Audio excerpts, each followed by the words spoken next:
Get up and get out. Get out. Get out.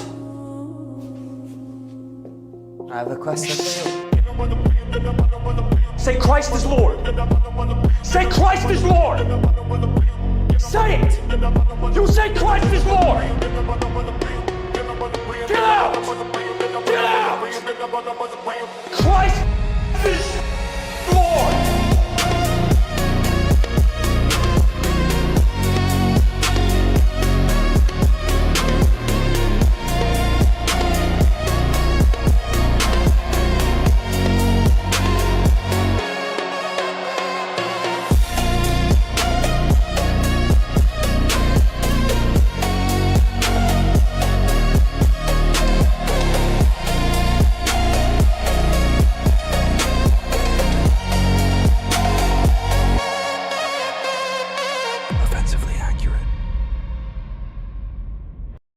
Hello and welcome into another edition of Offensively Accurate, hosted by yours truly, Atlas Thugged, aka White Boy Voice, aka another racially ambiguous Groyper.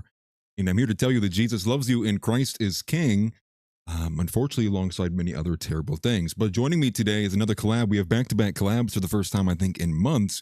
But joining me today is none other than Mr. Tom Foe. Welcome in, Mr. Tom. How are we doing? Yo, what's up, man? I'm doing great. How about you? Doing good. We are here to celebrate the victory of the justice system over Carmelo Anthony, among a few other things, man. But that's what I've been reacting to. Yeah, man, it was crazy. For a second, for like a split second, you know, I felt like, man, they're not going to give him the murder charge. It's going to be manslaughter. But then they gave it to him, and I was like, hell yeah. Right. This is what we want. Yeah, I saw like at the last minute for some reason they were talking about giving him the manslaughter charge, that I thought was odd because I was curious like what that was going to go. And then 2 seconds later, Nick Sortor, case closed. I'm like, oh, they got him for murder. That's way too quick to be anything but just getting him straight up on murder. So glad to see it. I would say though, unfortunately, the other comparison is that on the other side of it, they ruled in the Arena Zarutska case. I forget the name of the guy, the black man who stabbed her, but they ruled him incompetent to stand trial. Unsure if you saw that or not.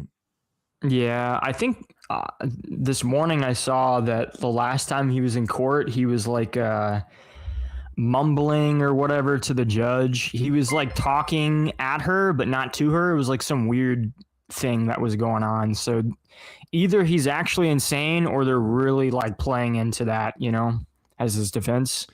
Yeah. It's like, dude, that was one of the most brutal, you know. Yeah, it was disgusting. And like I saw, there's another video today too. Thank you for subscribing, by the way. I appreciate it. I saw another one that was crazy because on the same, it was like, I don't know if it's the same train system, but it was in Charlotte again. That there was another video posted like earlier today of some like black dude in like nurse scrubs with like a butter knife, like trying to fight another black couple. I'm like, what the hell is going on in Charlotte? Like, we got to get this under control. Yeah, I don't know. Those places, I mean, you know, at this point, like, if you don't have to, like, if you're white and if you don't have to go to those places, you just should not be going there. Like, and because they can't even be normal to each other, you know? And with the Carmel Anthony stuff, I see a lot of that. Like, I was looking at like a bunch of cope with like different black activists and stuff talking about it. And there was this one black attorney, and he had to talk to this black guy, and the black guy was like, yeah, they already assumed he was guilty before the trial was over, and yada, yada, yada. And the black attorney had to like be like, dude, let's be real here. Like, he did admit that he killed the kid. Like, there's a dead body. You can't expect this not to go the way. So he's trying to damage control these people. Yeah. Unfortunately for him, they're just they call him Uncle Tom, and yeah. I mean, that's your side, bro. Like, that's who you can't even help yourselves. So yeah, well, it's insane because we're gonna react to some of this. We have some of the I have a bookmarked here, but we have some of the footage coming out of the scene there in Texas after the ruling, and there's chaos. I mean, let's just be honest, they're chimping out. Actually kind of hilarious to watch. It's gonna get worse. Well, you know, I kind of thought about this. It was I wish I could remember the name of the guy. I think his name's Sam Holden. but he puts together like these pro white guy edit. It's like he's got the one of the White Boy Winter, and it's like the Ryan Reynolds one. I think many people have seen this one, and there's another one of those that you could add onto there. It's this crazy kind of scene, and I just saw it right before we went live. There's like an old man. He's got to be like in his 50s, 60s or so. He's wearing an all Americaned out, the American Patriot shirt. Looks like something you could buy for $5.99 at Walmart on the 4th of July. And he's just standing there still, saying nothing, like stone face. And I'm not even joking you. You have this black dude like in his face, like jumping up and down, like pointing at him. And I'm like, you just like slow that down. That is like the perfect intro to like another one of these like pro white boy summer edits. Like, because it's just, here you have a calm, stoic white guy in the aftermath of this court ruling. And then you have this black dude screaming, like frothing at the mouth, like in his face. And I mean, what other better way to really kind of visualize the dynamics right now, especially on the racial side of things here in America. It's just sad. Yeah, it's pretty. I mean, but it's been like this since like George Floyd. Like ever since like that happened, like there's always been this weird thing going on, and it's gonna keep going because that side, they chose to ape out and burn down cities, and then all the reasonable people, quote unquote reasonable, they decided to defend that, and then everybody else is like, well, I can't get behind that. And even the ones that are trying to be reasonable, they can't do it. They still have to be like, oh, well, it's because he's black. And it's like, how America is.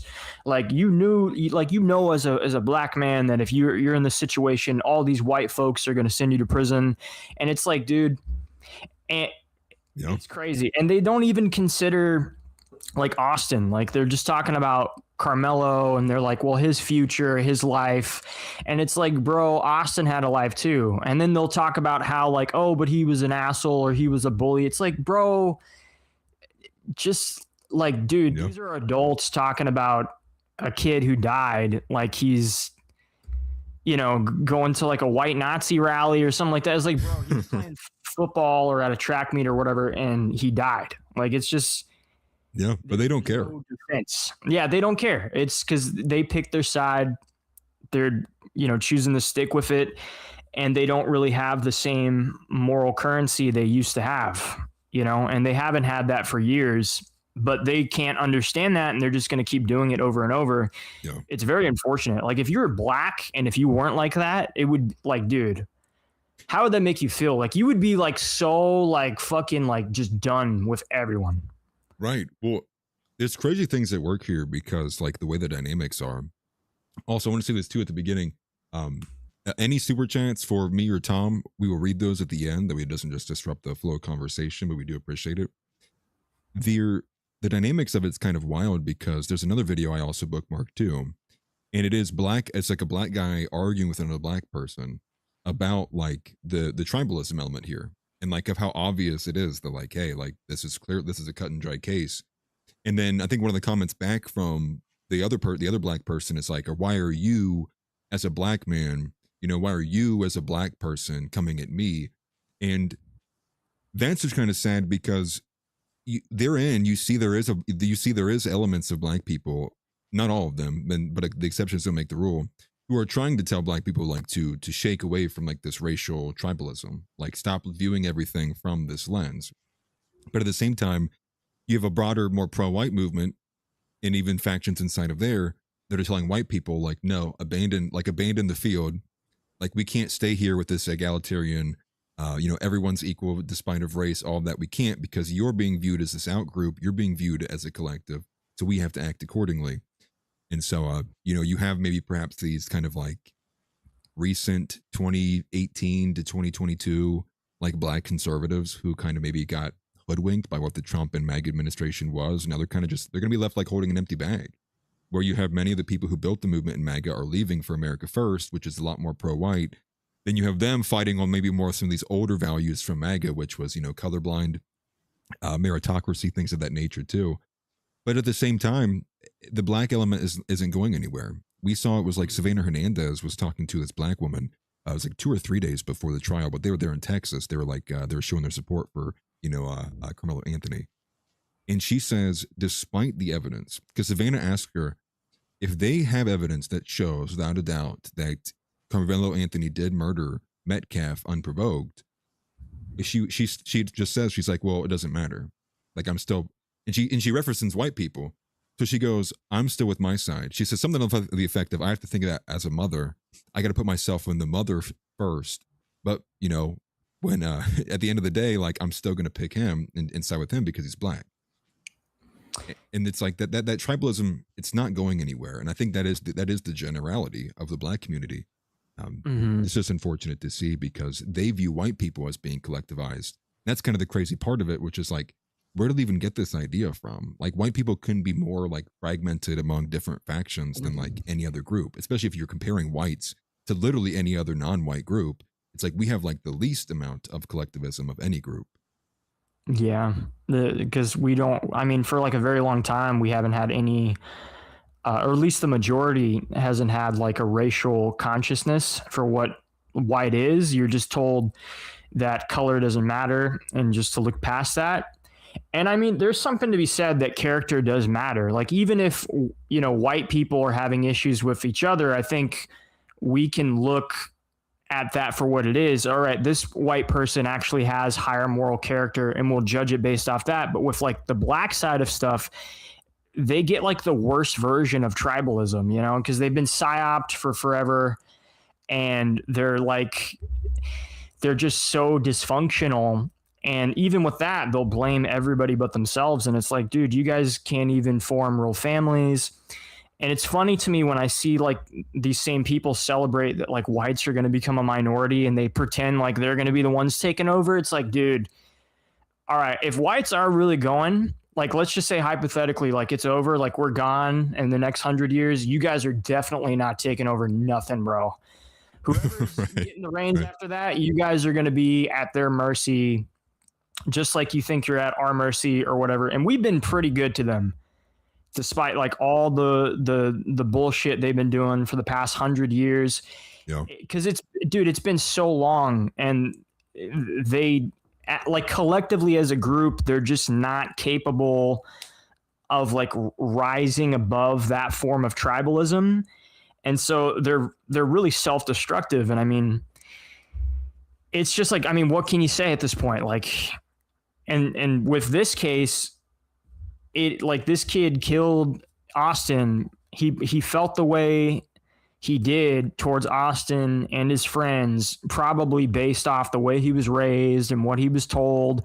And right. I mean, you know, funny enough, or not funny enough, but in an ironic term of events, that's what's going to lead this dude to being in prison forever. Hopefully, we'll have to see what they actually give him in a sentence, but it's like their mindset is that they are always going to be enslaved, no matter who's in charge or who's running stuff. Even if it's other black people, they're never going to get past that. That's just what they've adopted. That's been their whole culture. And you're not going to see them move past that in your lifetime, for sure. And so as a white guy and as a white, you know, group, you have to understand that and move accordingly.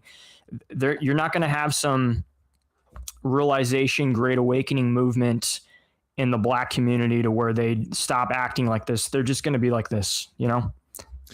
Well, it's kind of crazy because, I mean, when you look at like the Carmelo Anthony story specifically, it's like, if he was legitimately told 15 times, right? One of the witnesses testified he was told up to like 15 times to leave. It's like, well, it's like almost even, I think on a smaller level than like, you know, having like this major crash out and chimp out. Obviously that did happen. But it's on the most minor scale of like, you don't have like the most basic decency, like to not be in an area where you're not supposed to be. You know, and especially when you're being asked multiple times to walk away, you don't. There's an element of there that's like this entitlement or deservingness of it. And I think when if I was to like, you know, psychoanalyze you just on a little bit, when you do see like so much of like black men, and even like I mean, we're all recovering wiggers here. It's as part of like this respect thing, you know, like, and I saw a video, which we can react to here in a second, but there's a video of like a wigger who's like straight up saying like, you white folk don't understand that you can't put hands on people and not expect consequences. And it's like, so now now they're really going to be blowing up the fact that like Austin Metcalf like put his hand. I would imagine that's what it was. He probably put his hand on the dude, you know, and was like, "Hey, like you got to go, man. Like I'm not joking you." And the result is he gets stabbed, and it's like this element here where they can do whatever they want, despite whatever the rules are, whatever the system is, whatever anyone of authority tells them, and then they're never also in the wrong either. And it's just like it's just untenable to be around. And so it's like, you know, and I think that Scott Adams always said it best. Like it was just the best way to even say it. And he says it like in the middle of like, he's kind of like just angry in this outburst. But he says, get the fuck away from black people. It's like this, it's like the simplest solution. It's like, don't even ask why anymore. Who cares? You just stay away from them. Your best option is to not help them and just stay very far away. And I can't remember if he was saying it because he had helped somebody that had like turned against him or like he was being accused of racism or something. But eventually just breaks people. And I think there's only so much, even the most, you know, well-minded individuals can deal with before they're ultimately, they have to confront this perspective, this paradigm, which is no matter how much they may help them, it's because their whiteness puts them at some kind of, you're an enemy, you're a hostile. And all of that comes from the indoctrination of like the social institutions. I mean, everything, most of these black people, they grow up being told, not only through just history, but also through like their teachers reinforcing it. It's all plastered all over the walls, you know, end racism. The NFL's got it stripped on their helmets. And so it's like the slightest bit of pushback on that is seen as like the person pushing back against it is so far out there. Because to a black person, it's like, how can the NFL say end racism? How can my school say end racism? How can half of my education be about slavery? I mean, American history is a joke in schools. And all of this, and they see you pushing back against it or having maybe a slight bit of a, you know, disagreement.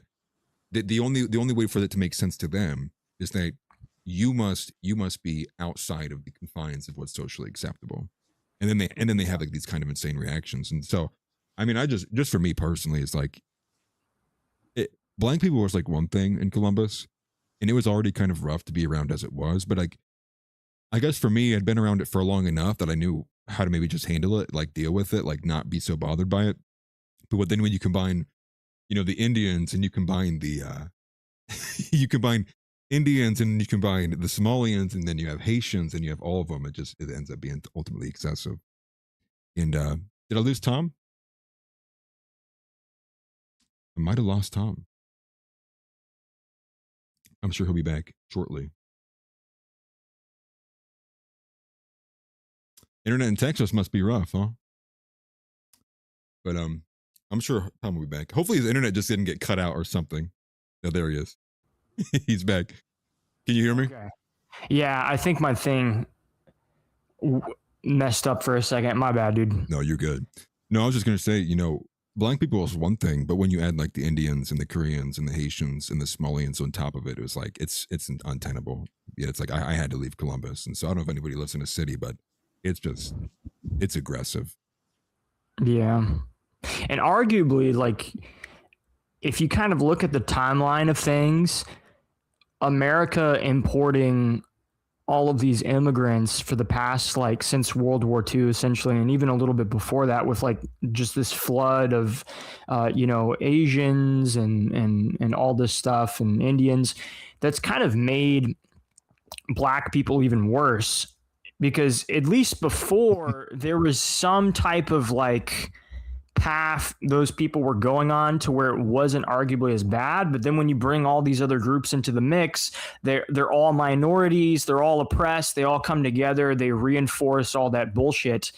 And then it just makes them more stupid, more violent, and you get the worst of it. And it kind of feels like, well, for a while, you know, black people were really like the only minorities here, so they could always play that card. Now they're not, and it feels like they always have to act up.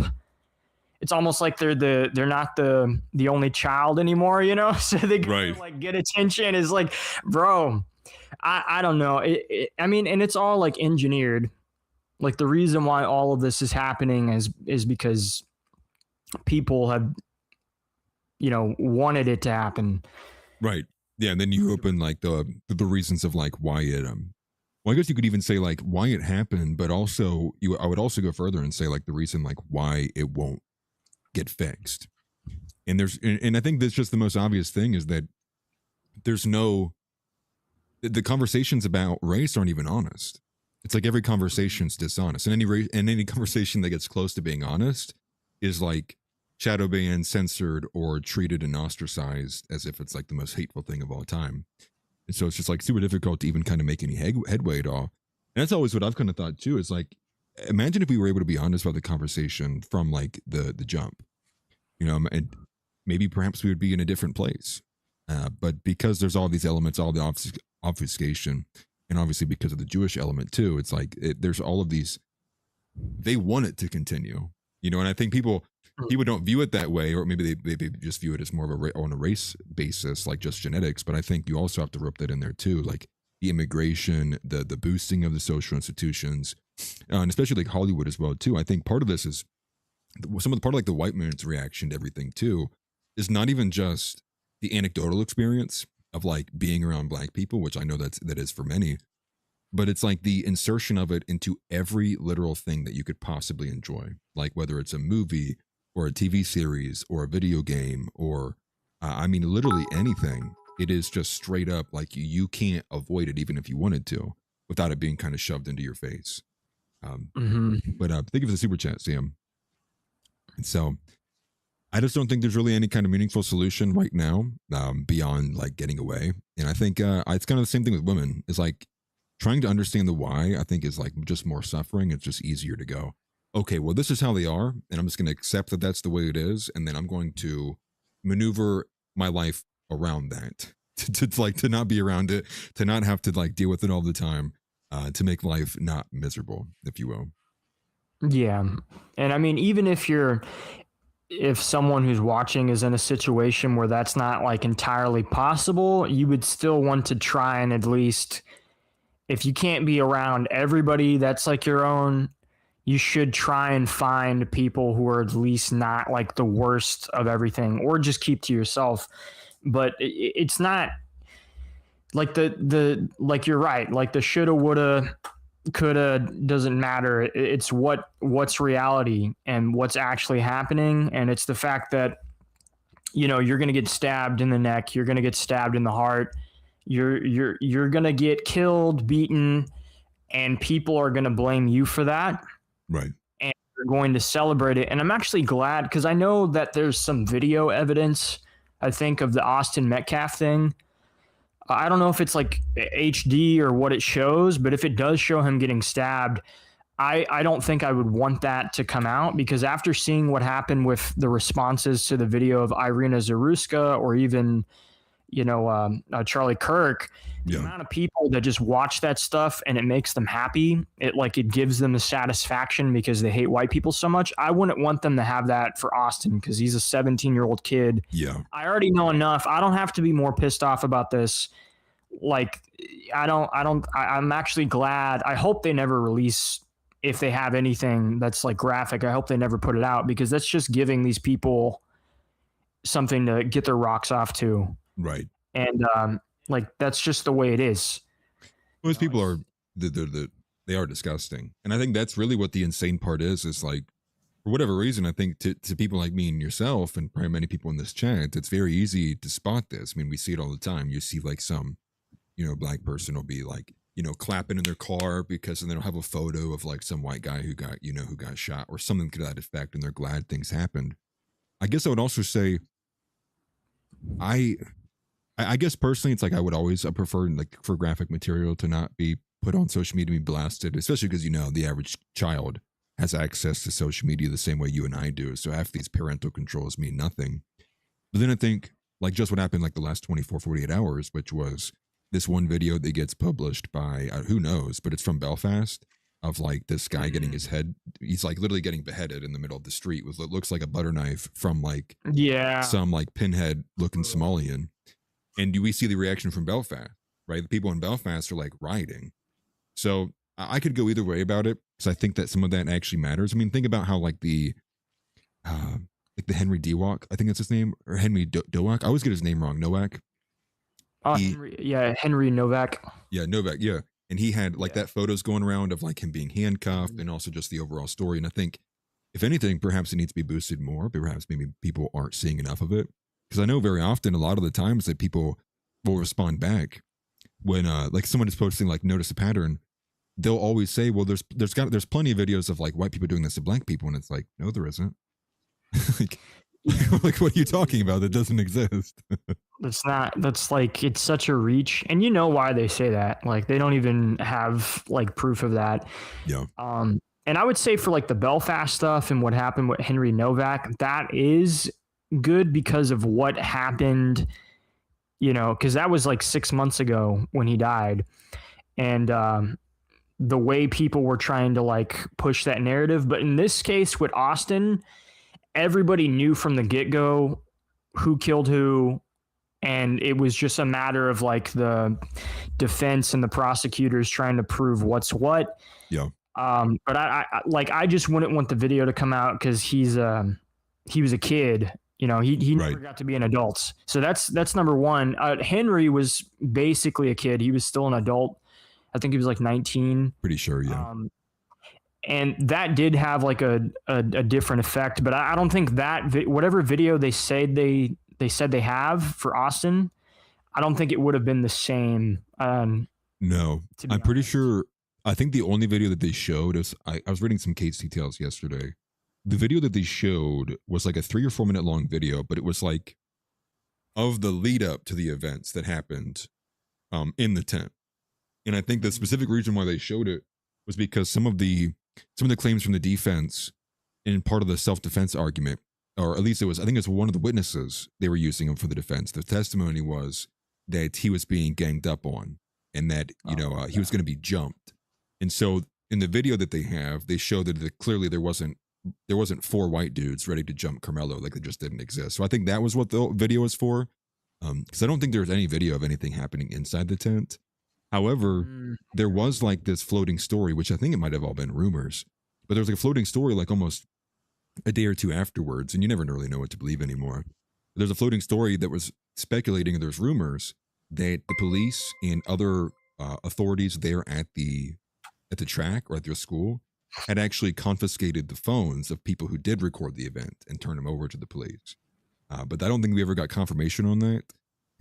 But I ultimately agree with you though. Like I don't think graphic material should be as widely spread as it is, because like for example, like I ended the stream yesterday. I forget what I was even doing. I flip open X, and the first thing that pops up on the feed is like a 2.5 minute video of a guy literally being decapitated in the street somewhere in Europe. And it's like I don't like, I see it and I know I need to watch this kind of stuff to obviously have an idea of what's going on if I'm going to cover it and report on it.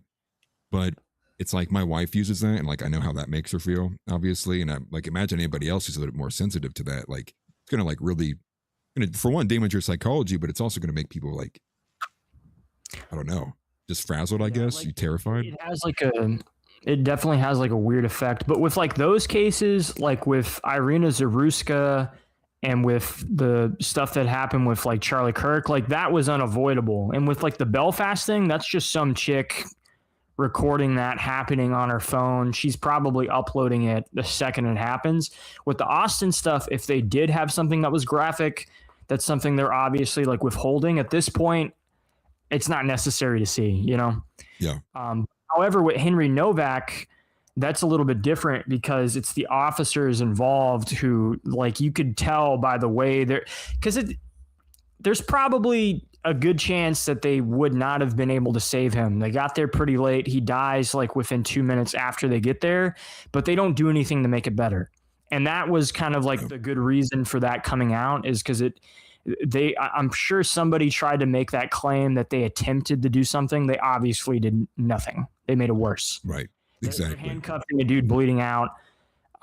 So those cases, I think that's necessary for most people to see. But this, like, if it's a kid and if it's already done and the black guy's already admitted to it, and at this point we know, like, no matter what, if the video gets leaked or if it gets amplified, black people are still going to ape out either way. Because that's the only thing, is like black people are the only ones that do that. White people, they'll go protest and they'll be angry and they'll be upset, but it's not the same effect. They're not going and burning down their neighborhood, Yeah. Because that's their neighborhood, It's or like if they even react at all. Yeah. I mean, they should react, just not like, you know, hey, maybe don't burn down your brother's like pharmaceutical store, or like his, you know, the bar that your neighbor spent his entire life savings building, who's black or who's white or whatever. Right. Maybe don't like shoot that up and set it on fire and then steal his safe, you know? Right. Because It's like, you know, it's like, wait, it's like average black person. Carmelo Anthony was convicted of murder. Better go throw this brick through my neighbor's window. It's like the neighbor's also black, also mad. Then he gets the brick, he picks it up. He's like, I'm gonna go throw this to my other guy's neighbor. It's like, it's so stupid, dude. Honestly, when you look at it, and I honestly have no pity anymore. Ultimately, because it's like for one thing, it's about our survival. I think very specifically, like it is like for our survival. This is like cultural positioning of like on the totem pole essentially, and it's not even the matter of like we don't want to be the bottom on the bottom of the totem pole, but it's like being at the bottom of the totem pole means like your people get killed, no one really cares, and like we can't exist as a people here. But even more so, it's like the psychology that's I would say is inflicting upon like a lot of the young white men. Like, and think about how hard it is sometimes for you to even communicate with another white guy about racial issues, and having to navigate the web of all of like what his social reflexes are of like, no, everybody's the same, no black people are just like me and you, and you have to fight, you have to fight through that, and sometimes you just can't win. Sometimes just people are so, they're just indoctrinated. I mean, they're just brainwashed, for lack of better words.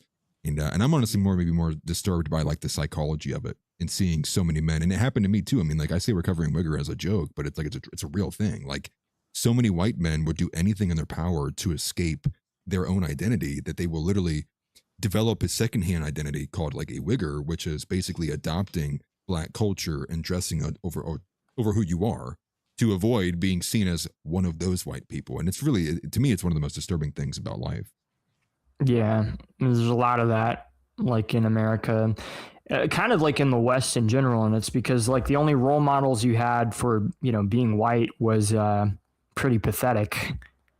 You know, like you don't really have like a good indicator of what white identity is, and your cult. Like you don't have anybody celebrating your history or your culture, even like your own kind. So, like that's gonna happen, and you see that kind of with some black people. They'll adopt white culture. You know, they'll wear like the zipper, like what is it?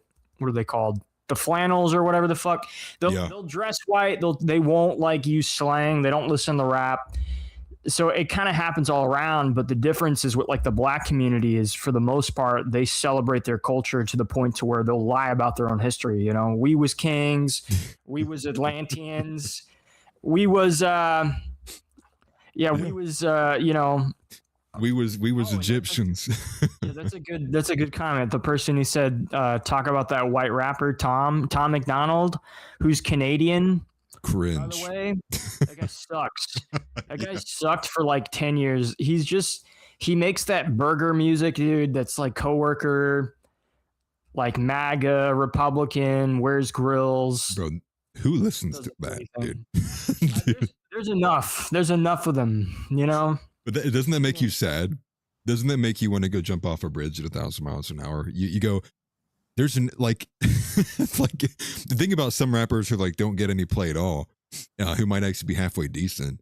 But then here's Tom McDonald, who's like the most cringe, you know, self-hating white man like I've probably ever seen. And what do you get for it? It's like, it's exactly what you said. It's like, it's coworker music. I don't even know if I'd say it's coworker music. It is like McDonald's sponsored 35-second advertisement on YouTube level music. It's just like, it's so plastic, if you will. Yeah, it's not even good enough for like a phone ad, you know? I agree. It's such garbage. I hate that guy. I know I'm not supposed to hate, but I definitely don't like him. Yeah. Well, go ahead, my bad. No, but what were you gonna say? Well, I was just gonna add that on to like the element with the race things too. Is like, you know, like I don't like I get for one, I get attacked all the time because people say like, oh, you're not 100% white, right? So I get it all the time. I also like, I don't hate black people. I don't hate Asians. I don't hate Indians. I don't hate anybody. But the issue becomes is like, it's kind of like this, the setup here is, well, what we're trying to argue against, what we're trying to get out of is this kind of an insane dynamic of which the expectation is that we're just supposed to sit here and take it. And what sit here and taking it referencing is like literally white genocide and the erasure of my people, our people.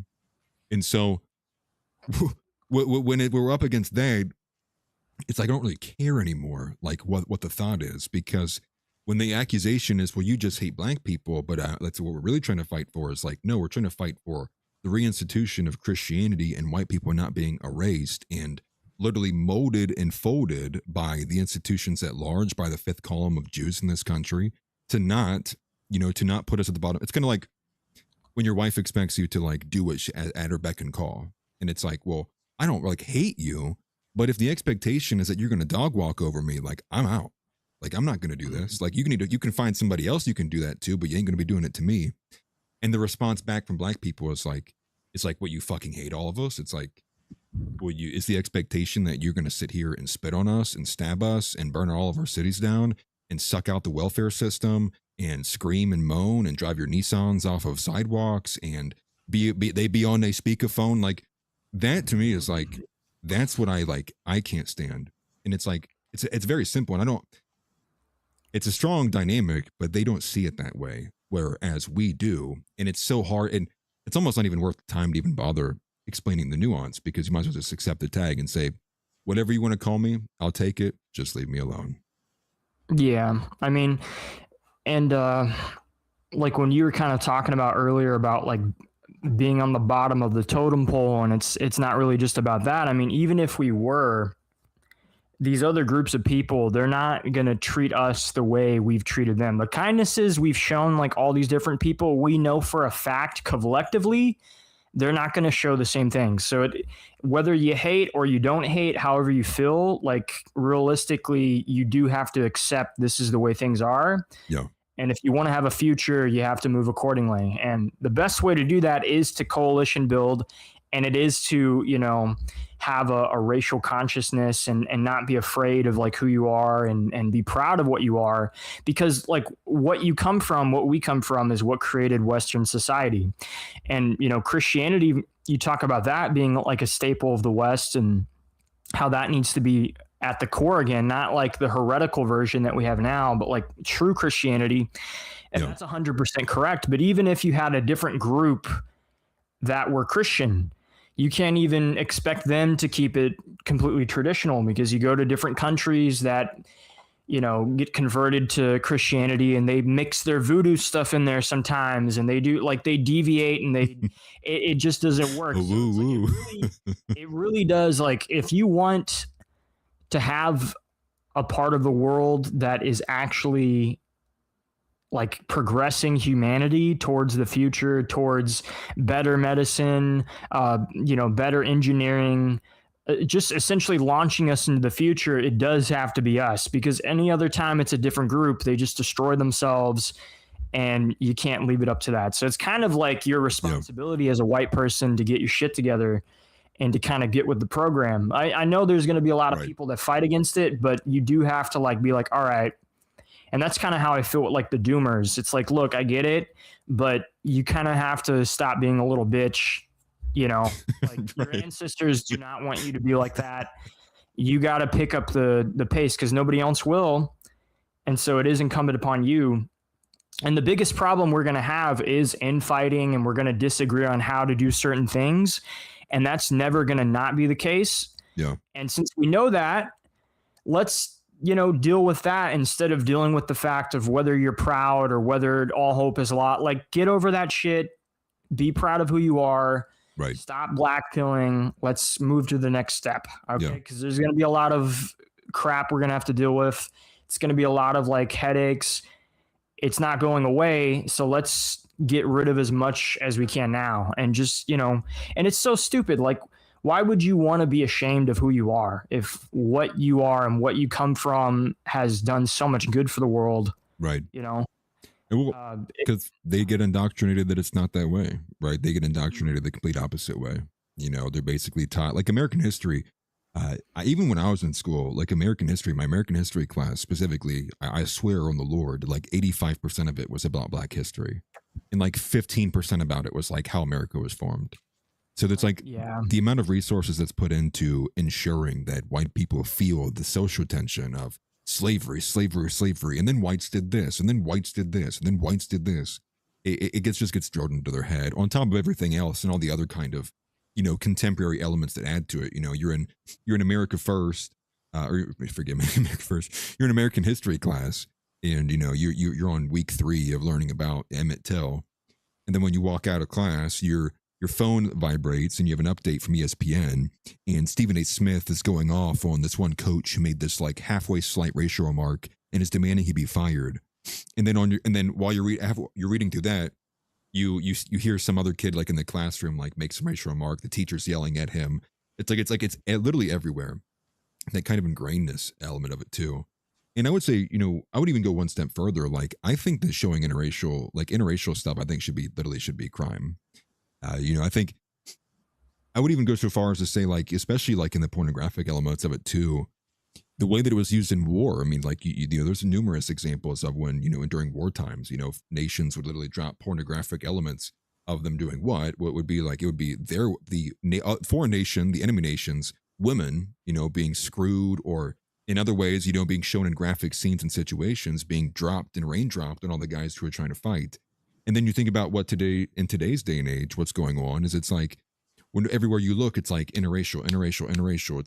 Dude, if it's an Allstate commercial, if it's a Progressive commercial, if it's commercial for some other kind of phone company, it's like, it's constant. And to me, it's like, that should be criminalized.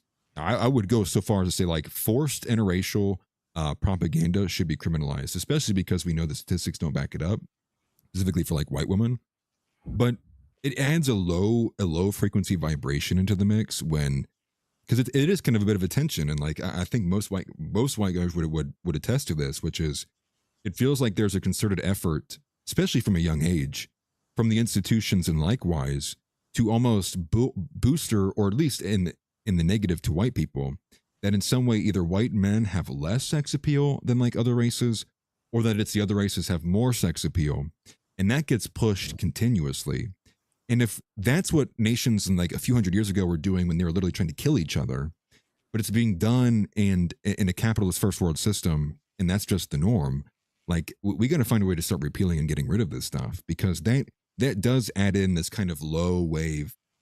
Probably part and parcel of the reason why a lot of guys try to be wiggers. They want to get away from that identity. They don't want to be seen as some, unfuckable, nerd who's like, well, let me tell you about space and NASA, right? Like they're like, fuck that. No girl's going to want to fuck that.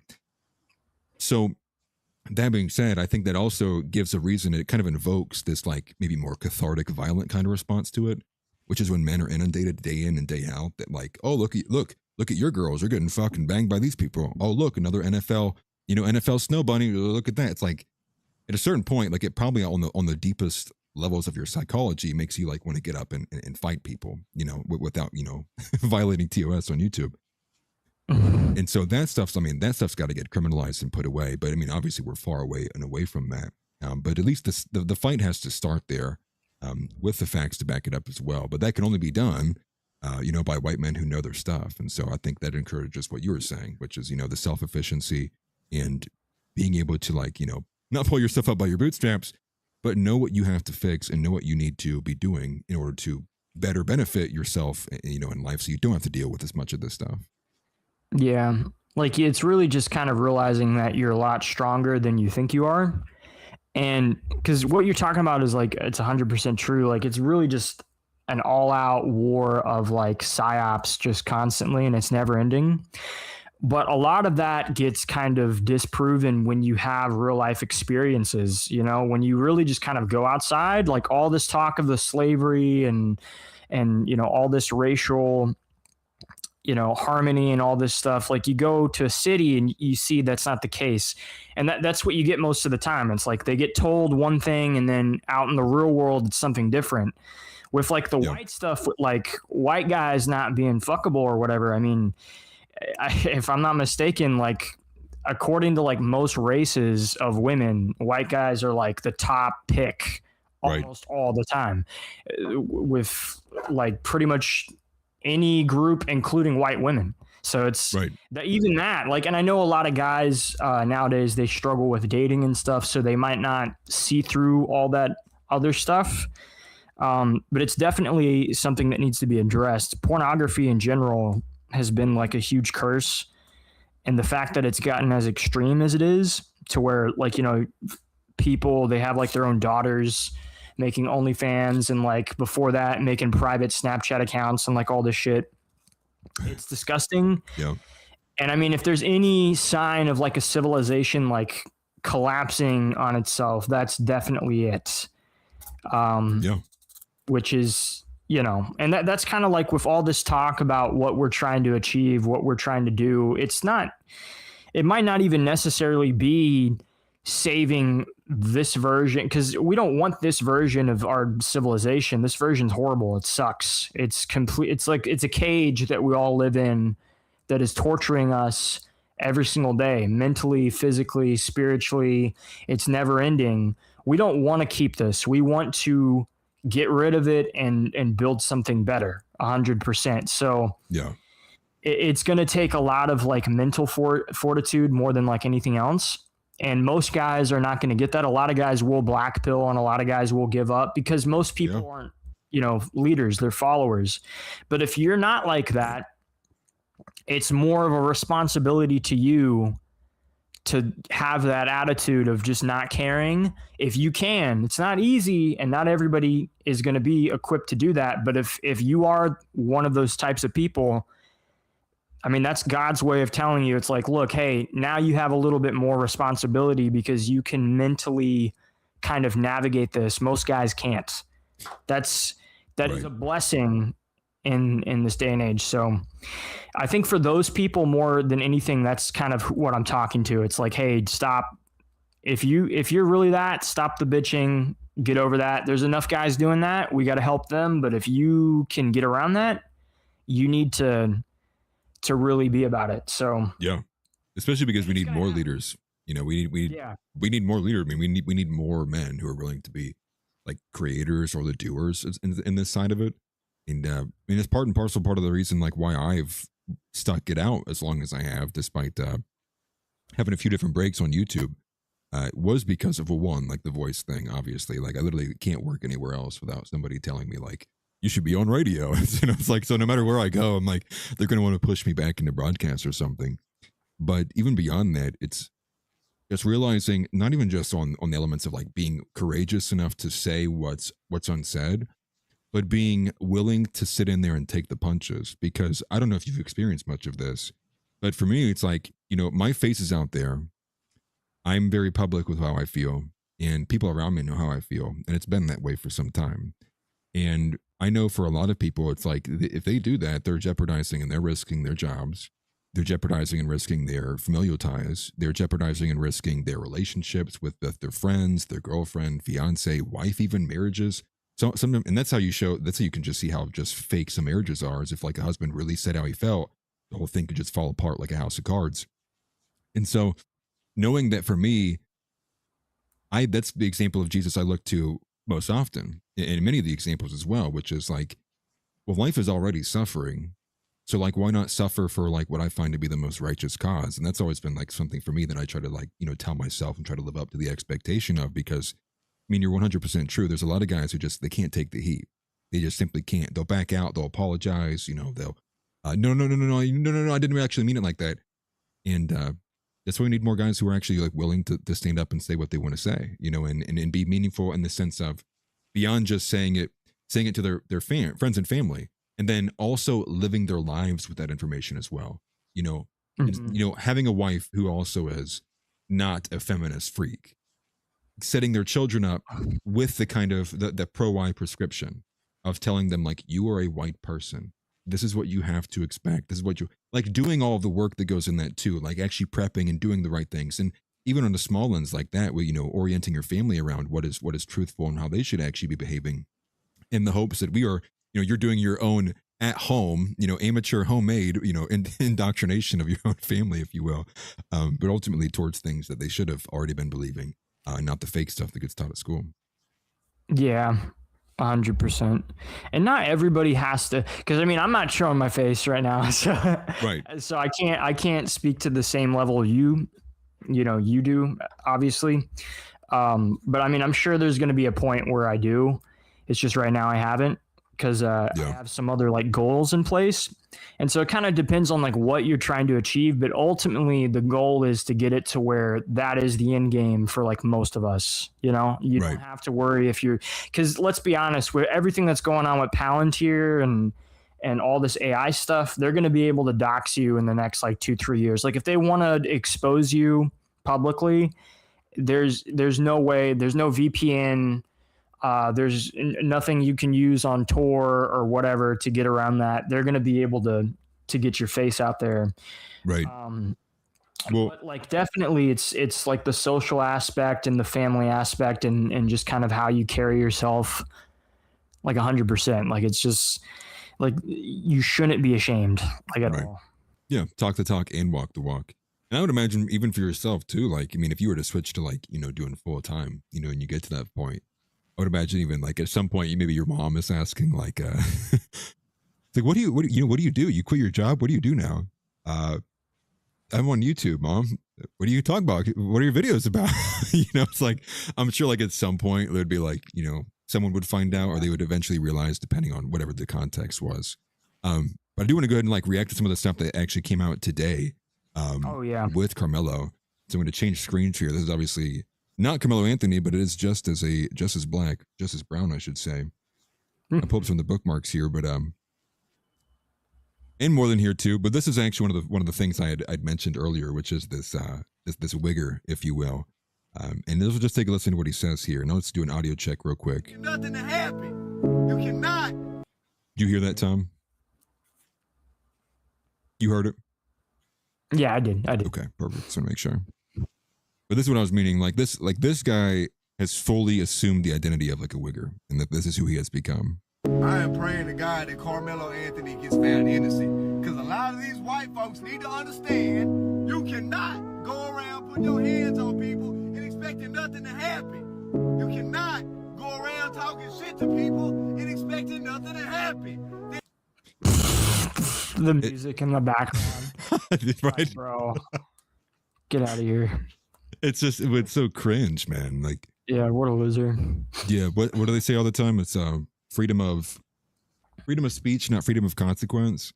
And it's just like, well, yeah. So it's kind of like what Chud says all the time too. Like, I don't think if what's waiting around your freedom of speech is the threat of violence, if you say something, it's like that doesn't really feel really free to me. And that's kind of the point here, which is like, yeah, like you don't get a free pass to stab or to harm or to kill somebody if they say any kind of wrong word. But here's the kind of the situation, which is it goes back to this expectation of, well, for one, I don't expect this guy to even have an ounce of what really actually happened then during the court case. Yeah. But it's like Carmelo was asked to leave. He didn't leave.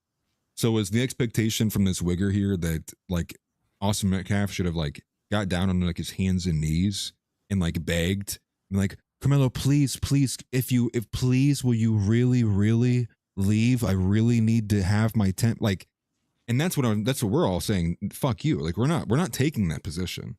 We're not going to be sitting here and getting on our hands and knees every single time one of these bastards want to sit there and act entitled or get in the way or be somewhere that they're not supposed to be. And I think for a lot of guys who maybe aren't understanding it, they see that as hateful, which is just kind of a crazy dynamic there. Because it's a double standard. And I mean, with Carmelo Anthony too, like they tried to make that case to where he was just sitting there and he wasn't bothering anybody. Like he was shit talking them. He said that their football team was ass. He was like talking shit about the players. He was doing this. And of course, like they're going to talk shit back. But it's like I watched like a lot of reactions today from people who wanted Carmelo to get like, off innocent or whatever. Yeah. And it's definitely double, like obviously it's double-sided, it's a double standard thing, but they have like this expectation where everybody else was supposed to act like an adult except for, Carmelo. Right. Like the one, they're all teenagers, dude, but like he's the one kid that doesn't have to act like an adult. Are we going to live in the world where, someone pushes into me or shoves me or whatever because I'm being a dick and I'm somewhere I'm not supposed to be, so I'm going to kill them? And that's the thing is like when you Right. see like the street beefs, and you're probably going to get that a lot, and you've seen it a lot, where you'll have like a black person arguing with a white person over this case, and they're saying shit like, oh, well, are you telling me that if someone shoved you, you wouldn't do something about it? And they're not also being like unhonest, you know, they're not being dishonest about that either. Like they truly believe if somebody touches you, you can kill them. And then Right. we are Because that's looking the at that street like, code. hey, you know, maybe don't stab them in the heart, you know, and it's Yeah. like it's like a completely different perspective. So you do have like the double standard. You do also have like the thing where they think they're all oppressed because they act like an ape, and then they get treated as such, and then they cry racism. Yeah. And it's like that's what it is. Like the whole thing is just fucked, and the Wiggers, they're just as fucked in the head. I don't expect anything reasonable to come out of them when it comes to this type of situation at all. I agree wholeheartedly with you. And I want to say appreciate the super chat from Millie Reed. We're going to read all the super chats at the end. Thank you very much. And this is like a, you know, a sad white man's reaction, right? Wigger, you know, classically liberal. But I want to see here, there's a few of these more than this. This is what I was referring to earlier today when I was saying this is what could be put in an edit somewhere, like a White Boy Summer edit. But just, you know, even without the sound, if you just play this video, I mean, just look at the behavior. What? Was this after or before the sentence? Or not the sentence, the verdict? So it says 2:02 p.m. there, right here. So that was, I think it was like 3 or 4 hours beforehand, before the verdict. Gosh. So Wow. yeah, so I'm sure we're going to find out who this man is, because I would imagine this is going to go pretty viral. This is like a low quality one. I had a higher quality one somewhere down here. But that's not even the only reaction. There's been many others. So here's a more high quality one from the front. You can see his face better. But I'll play this one with sound if you want to hear him. I want to turn it down because the monkey noises are a little excessive. Yeah, we don't need that. In this case, that it was not a case about What's he doing the peace sign for? That I'm going to assume that he's not even an American black. This is looking a little bit more of like an African black, although the Nike shirt's throwing me for a loop here. just the facts of the case and what we've seen play He's out doing his since then, prison what we mating dance, watch dude. He's trying happening to. now is because Oh, that's a Charlie Kirk reference right there. Did you see that? Yeah. Well, we'll see how much Carmelo likes that when he's gonna be someone's bottom baby in prison. Right. Yeah, and I think it was, what was it? They said that he immediately started crying and breaking down in court when the sentence was read. Yeah, I mean, it's whatever. Like at this point, don't even like when they make Charlie Kirk references, they're obviously doing it to like piss you off. It doesn't even like, I expect nothing less from them at this point. You know, like I was angry about that when it first happened. Now I'm not surprised. It doesn't do anything. It doesn't faze me because I see what makes them cheer, you know? Right, exactly. Yeah, it's the famous line here. I was curious. I have a few of these. Let me go down some. Oh man, I'm sure there's a lot, dude. That one might be too much for you too. Crazy, bro. Oh, I wonder if there's going to be a riot tonight. I would imagine so. This is kind of this seems to be from 2 hours ago. It looks like this is probably like the moment afterwards it was being announced. But I would expect it. I mean, this is in Texas. So it's like Frisco, I do believe. No, maybe not Frisco. It's somewhere in Texas though. But I would imagine. I mean, Texas is not a place though that I don't remember hearing much about, even for like the BLM riots, right? The George Floyd Summer of Love stuff. But I mean, who even knows? I mean, at this rate, I would imagine we're definitely going to get something. But I guess we'll take a listen to this one here. Like they're gonna have people going there, you know, across state lines. Yeah, and I would imagine that there's people who are in preparation for that. Like last night, I would imagine like the Open Society Foundation and some of those other places are probably already like getting the bricks. Like, yeah, a pallet of bricks over here. Put a pallet of bricks on Main Street. Maybe 2 of them on 3rd Street over here. You know, it's like they're we know how it is. It's like they'll help orchestrate it. I just got some notes from our local reporter who is inside the courtroom. So when that guilty verdict was read, I'm told that Carmelo Anthony was crying. He was shaking. His defense attorney kept his arm around his shoulders the entire time. And also, it's just crazy footage. Metcalf's twin brother, Hunter, this was the first time he was inside the courtroom when that guilty verdict was read. I'm told it was really emotional from both sides after. And it's like, you're spot on. Like, what's motivating this? What's motivating that behavior is like the hatred of the guy in front of him. Like, that's what's giving him the energy there. Is he's looking at this white guy and thinking about how much he hates white people. That murder verdict. And as for what's next, Will, now it's the sentencing phase. He is charged with murder, so he could face up to life in prison. Why would he do that? It's like he's just autistic. You're thinking he's doing something, but he's just autistic, dude. Yeah. He's like, wait a minute, he's actually retarded. Wouldn't that be funny? Like, you see some like old white lady come out of somewhere. She's like, Jamar, you know, she's got like an ID tag. She's like, he's my special needs student. He's like right there. The short bus is right behind them. They're like, wait a minute. So it's so true, though. I mean, for being real, the majority of them actually should be riding the short bus. But it doesn't look like much presence, though.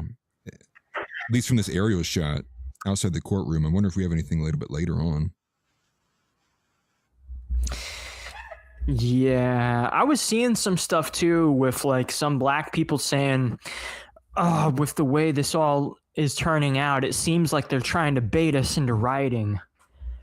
I remember seeing that on one of the live videos I was watching where it was the two black people talking about it. I was looking at the live chat. It was all cope. And it's like, yeah, it's like, I don't know. Like, so they might riot, but also at the same time, this does kind of seem like something to where everybody knew this was going to happen, even them. Right. So I don't know, like, because I don't know. We'll see, obviously. I wouldn't put it past them, and they probably will do something. But well, you saying that reminded me. I saw this. I don't even know who this guy is, but the caption says, Next Generation Action Network President Dominique Alexander is attempting to start a race war outside the Collin County Courthouse. So I'm curious what he's saying here. Right? Look at the MLK build, too, dude. Perfect. Oh, wow. I have a dream. I know. Is there any yarmulkes back here? Pineapple. Dude, it'd be so fitting if you just see a rabbi like appear from behind him. This process It's a did is black shown rabbi. that black lives do not matter in Collin County. It showed us that time and time in American history, it has shown emotions. What the heck? I was like, that ain't me, dude. That's the video. Over the law. After Trayvon Martin and so many countless names, it has shown us that black life is not safe in Collin County. It showed us that they did not listen to the law. It showed clearly that a judge interfered in this process. It showed very clearly that a black boy was allowed not one black soul on a jury. Oh, bro. I knew that would be a thing, but go ahead. I saw, so one of the videos I watched with the people reacting, the black guys, one of the guys was mad at that. He was like, yeah, there's no black people. And then there was a black lawyer or attorney or whatever, and he was explaining the process for that. And he's like, I don't think you understand when it says you have to be judged by a jury of your peers, what that actually means. It's like, that's like a predominantly white city, you know, like there's a lot of white people in that area. The defense and the prosecutor are going to be, when it comes to picking out the jurors, they're going to be getting rid of the best on both sides, which is going to include the black people. You're not going to have black people on that jury, dude. That's just, they don't understand how that process works. Yeah. How juries are selected. I mean, not like that would matter, but this dude is just, he's like that one reverend What's his name? Luther King got one. Is it- I'm thinking of Dr. Umar Johnson. My brothers. My brothers. Did you see his school? Yeah, after like what, 7 years? Yeah, he's like, my sister, who's gonna come here and decorate this school? And then he made like a joke about like having sex in one of the rooms or whatever. And it's like, bro, That's people are crazy. just hilarious, dude. I don't know. I even think like among black people right now, they have a lot of division among themselves because of the past like 5 years and the way like BLM, the way that turned out, where it got exposed that they used all the money to like buy mansions. They weren't even investing it into black communities. Yeah. So even with them, if you look at it from like their perspective, their whole community is very it's very divided right now. So that's why I'm not like convinced we're going to get like a summer of love type situation. Also, because COVID's not happening and people aren't locked up inside. Right. But I don't know. This is just, it's so performative. The crazy thing about that is, it's like we may still get a summer of love. It just might not be with a bunch of American blacks. It might actually be a summer of love with just a bunch of immigrants who are like, might be just Indians. Yeah, Indians too. But I can see a lot of these like Haitians and Somalians, and we already see how they reacted, like when Nick Shirley was exposing them, basically threatening people, slamming doors. Like they already knew what was up. Many of the women as well who were staffing it, which basically like staying there to make sure the doors stay locked so no one ever knows what's going on. And I could see them reacting to a lot of this. Yeah. And again, because a lot of their lives are basically free. Their lives are being paid for by the government. The average illegal immigrant has anywhere from like 6 to 8 children. It's like 90% of all their income comes from the government. And I think it's a little bit shorter than that, but it's like 80 or it's like something just under 80% of them, all like immigrants, have their housing paid for by the government. So living on all free lives, so they have nothing but the ability to go and shoot things up and and throw things around. It's probably the reason why especially if anyone's lived in an urban area, and you ask yourself, how do these people live? And yet I see them everywhere. They're, the Somalians are walking in a pack of 30 wearing their head baskets as they walk down to like Walmart or something. It's because like the government's paying for them to do it. Like they don't have to work regular jobs like this. So they're allowed to suck from the welfare state while you have to work, which is being paid into by you working a regular job that they are not working. And so I could see something like that. But how much of them ultimately pay attention to maybe politics? I don't know. But especially, if you have this guy already coming out here and pushing it, I would at least expect to see some low level kind of reaction. And it looks like I lost Tom again. But I'll wait for Tom to come back. We'll play this out. An all white jury convicted him in 2 to 3 hours. Tom just got attacked. They came after Tom, dude. They got him. We know that they did not prove their case. They are currently sentencing Carmelo Anthony, but we know that the Next Generation Action Network put the first $10,000 towards an appellate attorney. And we will fight Collin County like hell. I respected this process. I allowed and called for peace in this process. Oh, hey, you're back. Oh my gosh. Dude, I don't know what's going on. This never happens. Yeah, well, it's odd because you can usually tell if someone's internet's choppy by their audio, and your audio sounds perfectly crystal clear. I'm unsure what it is. Yeah, I don't know. I was gonna say it's Mossad, dude. That's the only reasonable explanation now at this point. Bro, it's the Indians, dude. It's the Indians exposing their plants. Well, I was gonna say like I am Mossad actually, so that does make sense. No, it is weird, dude. There's this weird internet things all the time. Yeah, I'm a Fed too. I was sabotaging my own internet. Yeah, that's. I let myself expose too much. I was gonna say, there's people in the chat that reminded me. We haven't talked about this yet, but when are you Are you getting custody of the children from Amy Dangerfield? What's happening with that? I don't know, bro. I got to go to court pretty soon. A good thing is she doesn't have any more money, so she can't get a good lawyer. But I gotta pay for the lawyer, so that's just how these things work now. I don't know, because I think she's Jewish, so like, oh I don't know if I no. want those kids. But however, if I do take those kids, think about it. Let's pitch this. All right. Okay. If she is Jewish and she's a Jewish mom and she has my children, that technically makes those kids actually Jewish because she's the mother. All right. Right. So I take the kids and I get them to work for us. It's foolproof. All right. It's foolproof. Back me up, dog. You indoctrinate them. I don't listen. I think I gotta capitalize on it. I think if I was in that scenario, I would have to tell you, you find your inner black man and just go get the milk. Just go find the milk, man. It's start the 1,000-year journey of finding the milk. And It's gotta be at Elon's house because that's what he'd be doing all day, every day. You should just send her Andrew Wilson's way. He could take one more. no, I'm just kidding. I'm just kidding. Like Andrew. Me too. I'm just joking. I'll ask Andrew for advice.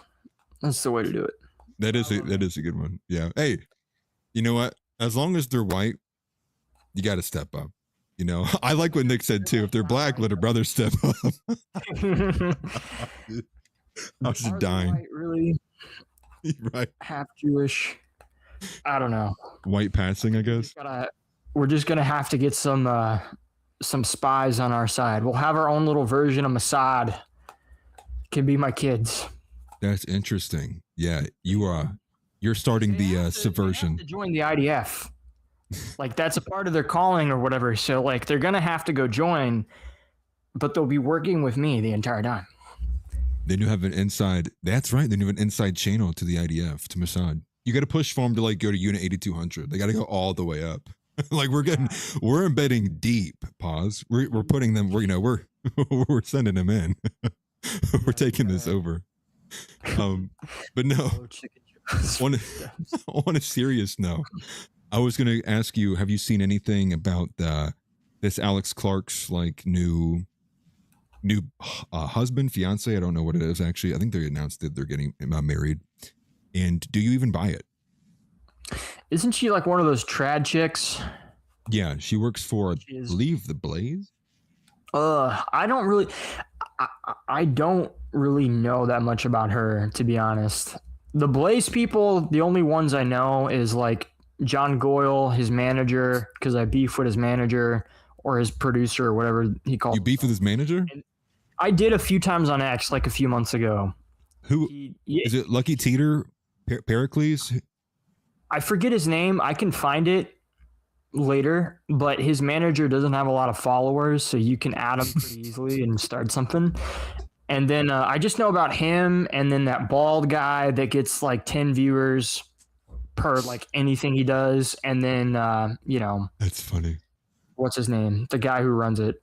Glenn Beck. Glenn Beck. There you go. Yeah. Who cries? Yeah. Get accepted to Israel. Yeah, he wanted citizenship to Israel so bad. Bro. Yeah, but no, so Alex Clark, so she's this girl, she works at the Blaze. You don't think it's legit? You think she's just faking it? Yeah, so I think so Raymond is another guy who I saw. He clocked it, and other people have said this too. They're saying it's a lavender marriage. They don't even think it's real. Lesbian? It seemed, dude, I don't know if I have any like saved right away. Let me try watching this one. Danger Slut? Well, here's what's crazy is Dangerfield's husband is a female to male transitioner. I don't know if anybody knew this, right? So like he took the forearm to give him like a 2-incher. No, I don't know, but he definitely appears that way. No, he looks like it though. He does. Looks like it. Yeah. Like, and who am I to judge? It's totally okay if he wanted to transition. You know what I mean? Yeah, dude. Yeah, of course. But his name's like what, Daniel Debrina-Cat? It already is. It's a gay name anyway. So like, so he wouldn't be adding too much to it.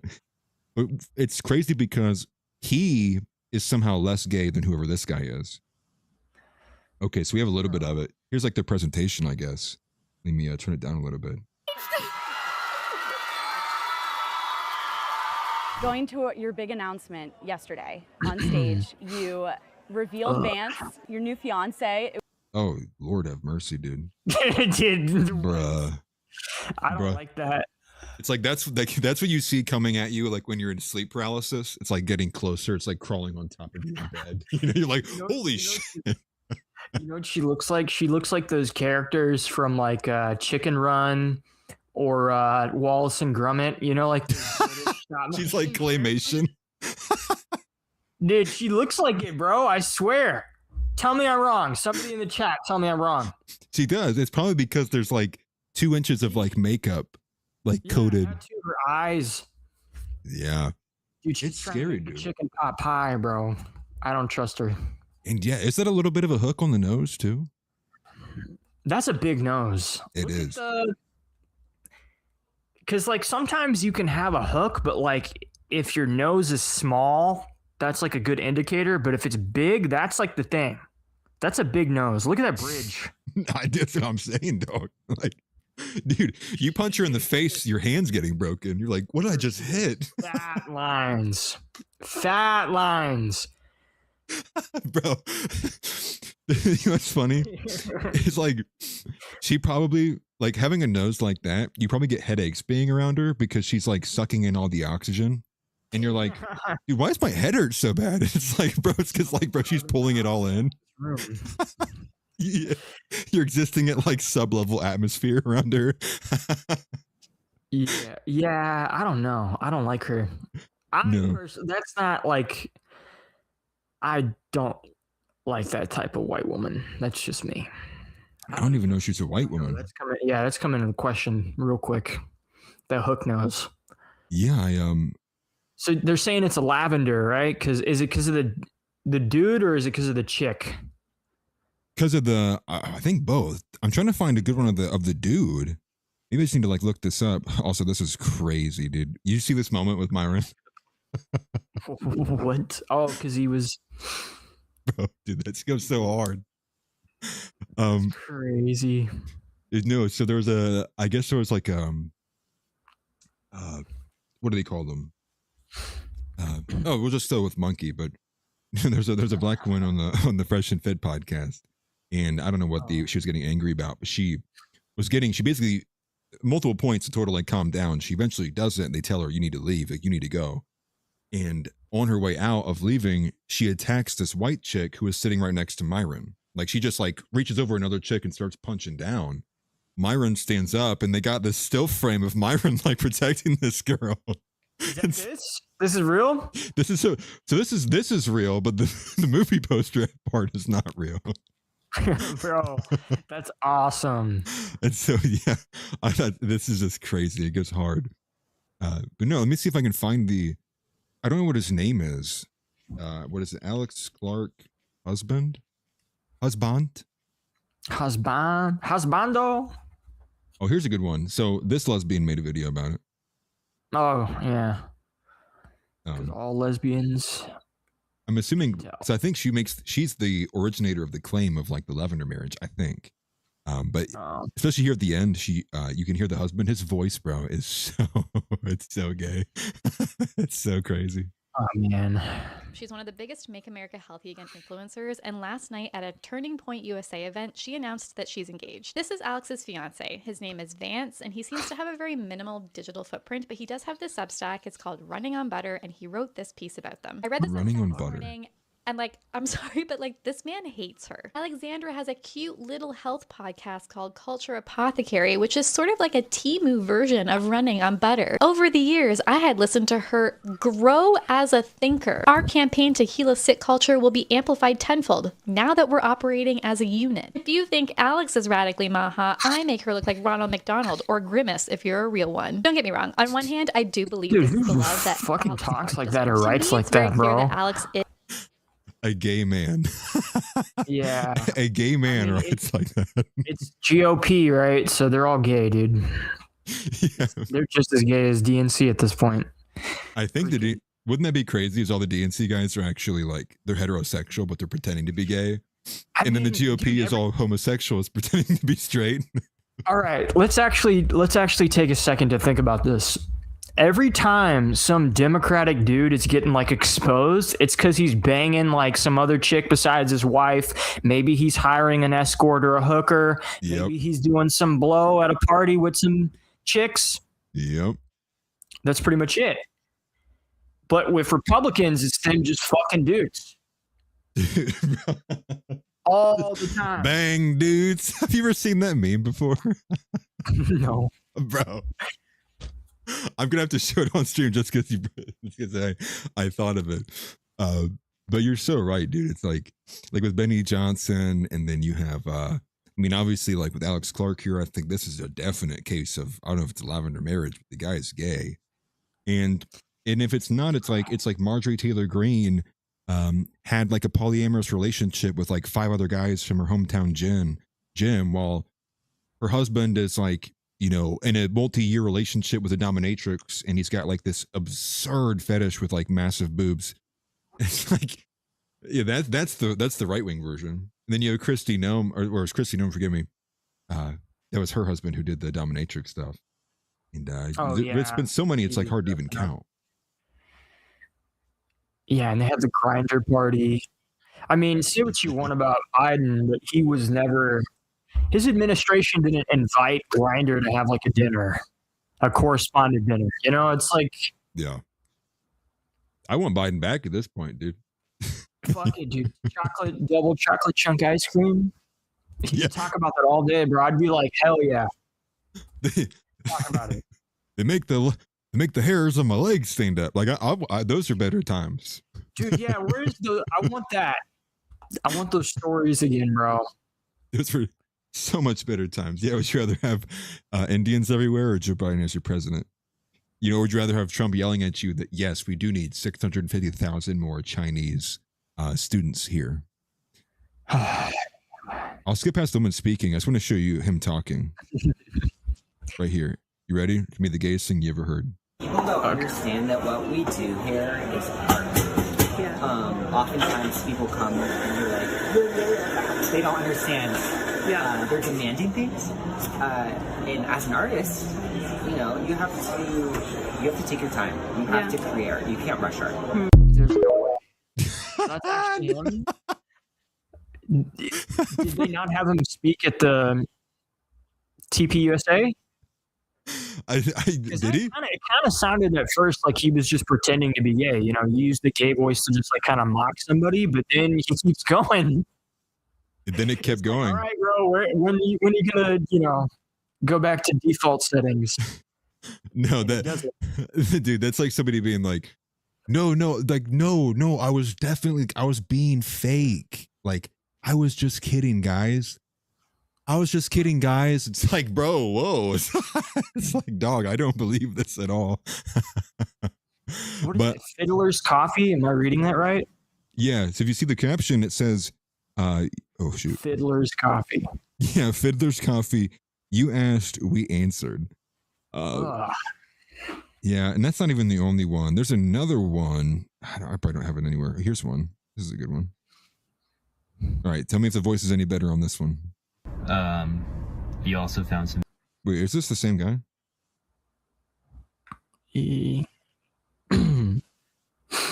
Okay, it is. His name is. I don't know what his name is. He has no name. It's just the guy, dude. It's just some random guy. That's crazy. Gaylord. That's his name. Yeah. They call him the butter guy, I guess, because he's like a health nut or something. He also found some videos of me doing some coffee shop skits. That was a coffee shop I grew up working at. I was talking sincerely with a colleague about how we need to be praying for you. Gay! Okay. At first, it seems like he's doing a skit, but he still like looks the part, and the fact that he has a thing called like butter, whatever, I don't know. Yeah, that's something, dude. That's something. But there's obviously like, and what's wild about it is, so I was like doing a little bit of backtracking, on some of this here, like with Alex Clark in particular, her. And I saw that.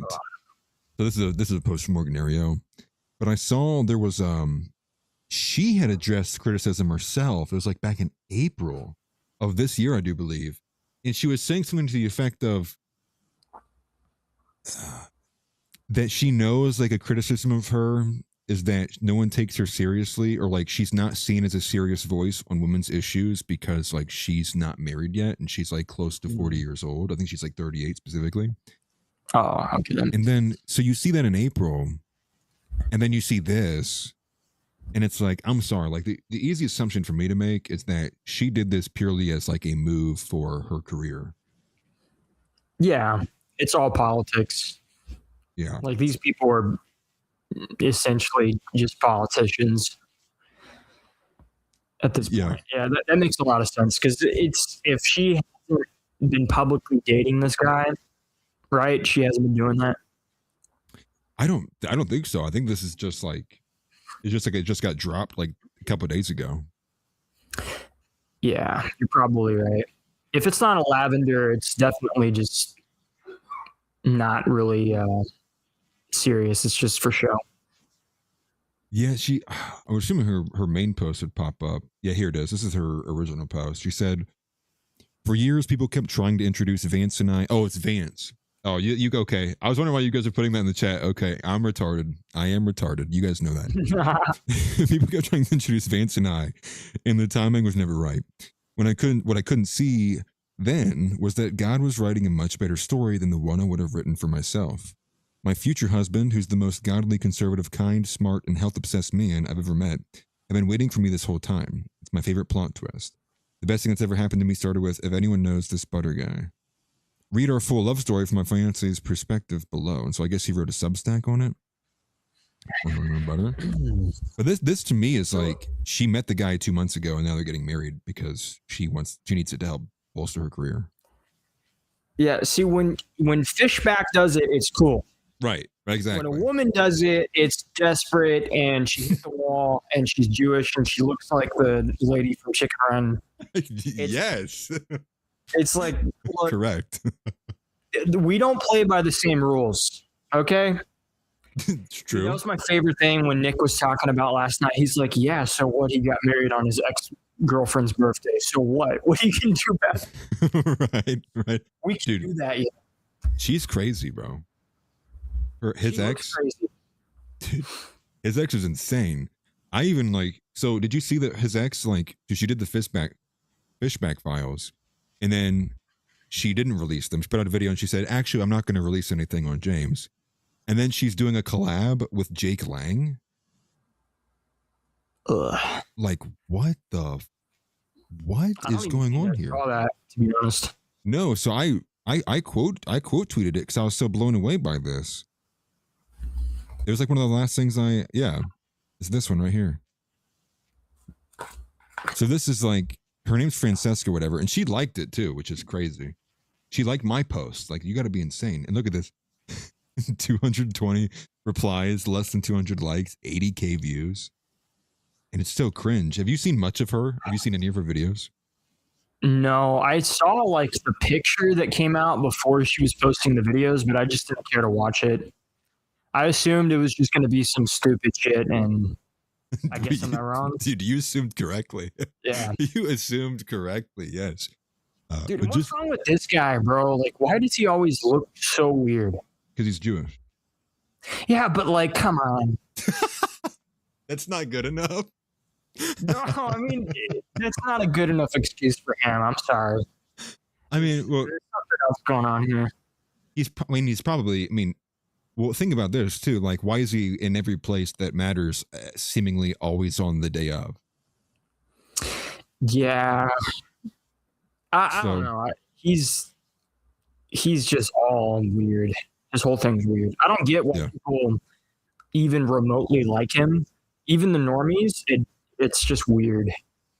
Well, because he yells at Muslims, and that triggers like the dormant, right, brain response of the average white man.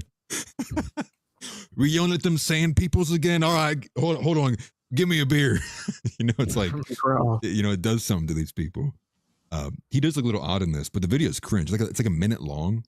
It is of them just like cringe. this. No, there's some other stuff here. Damn, dude. Yeah, bro. It's gonna stay like that for the whole video. Well, I'm assuming they're dating. It seems to be that this is like what they're saying but not saying here, but just it's so bad.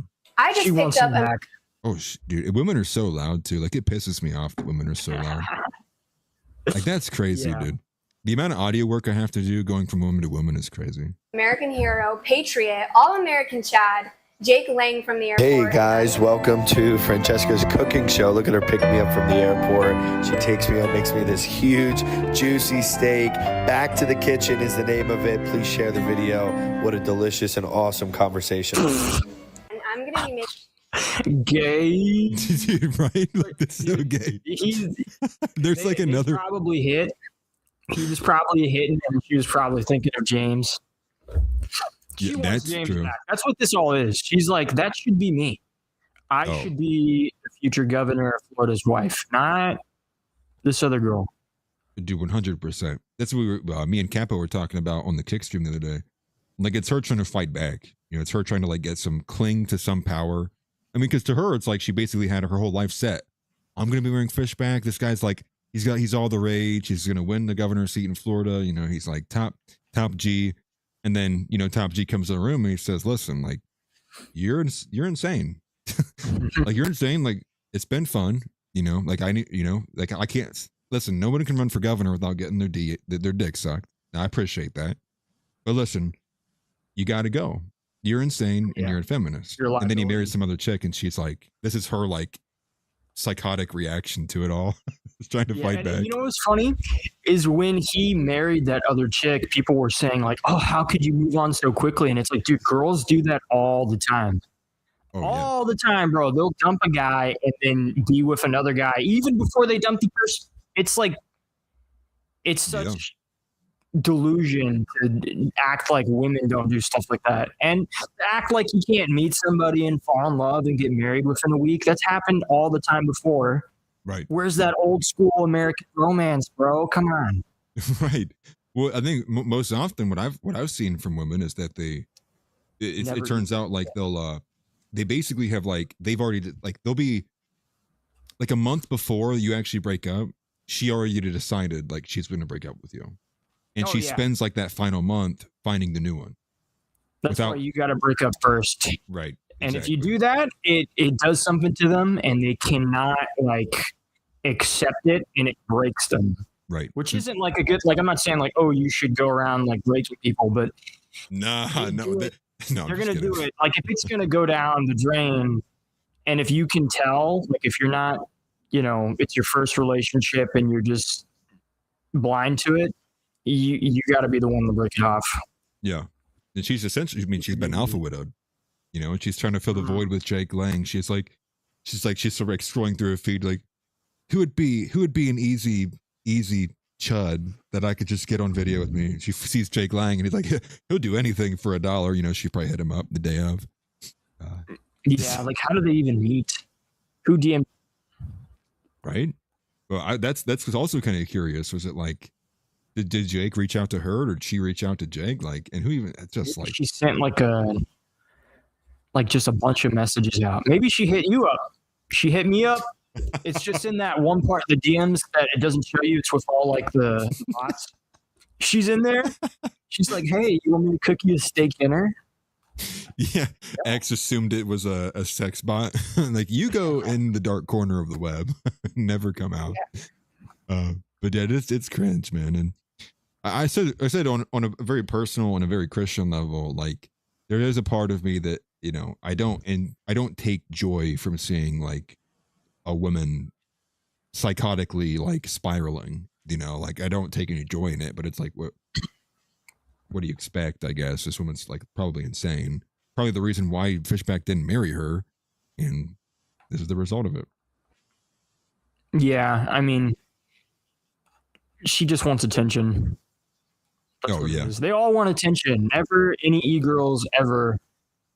You never You Never. don't give them attention, even the ones you think that are based, because it's like they still are doing it for attention on some level, and it's just so pathetic.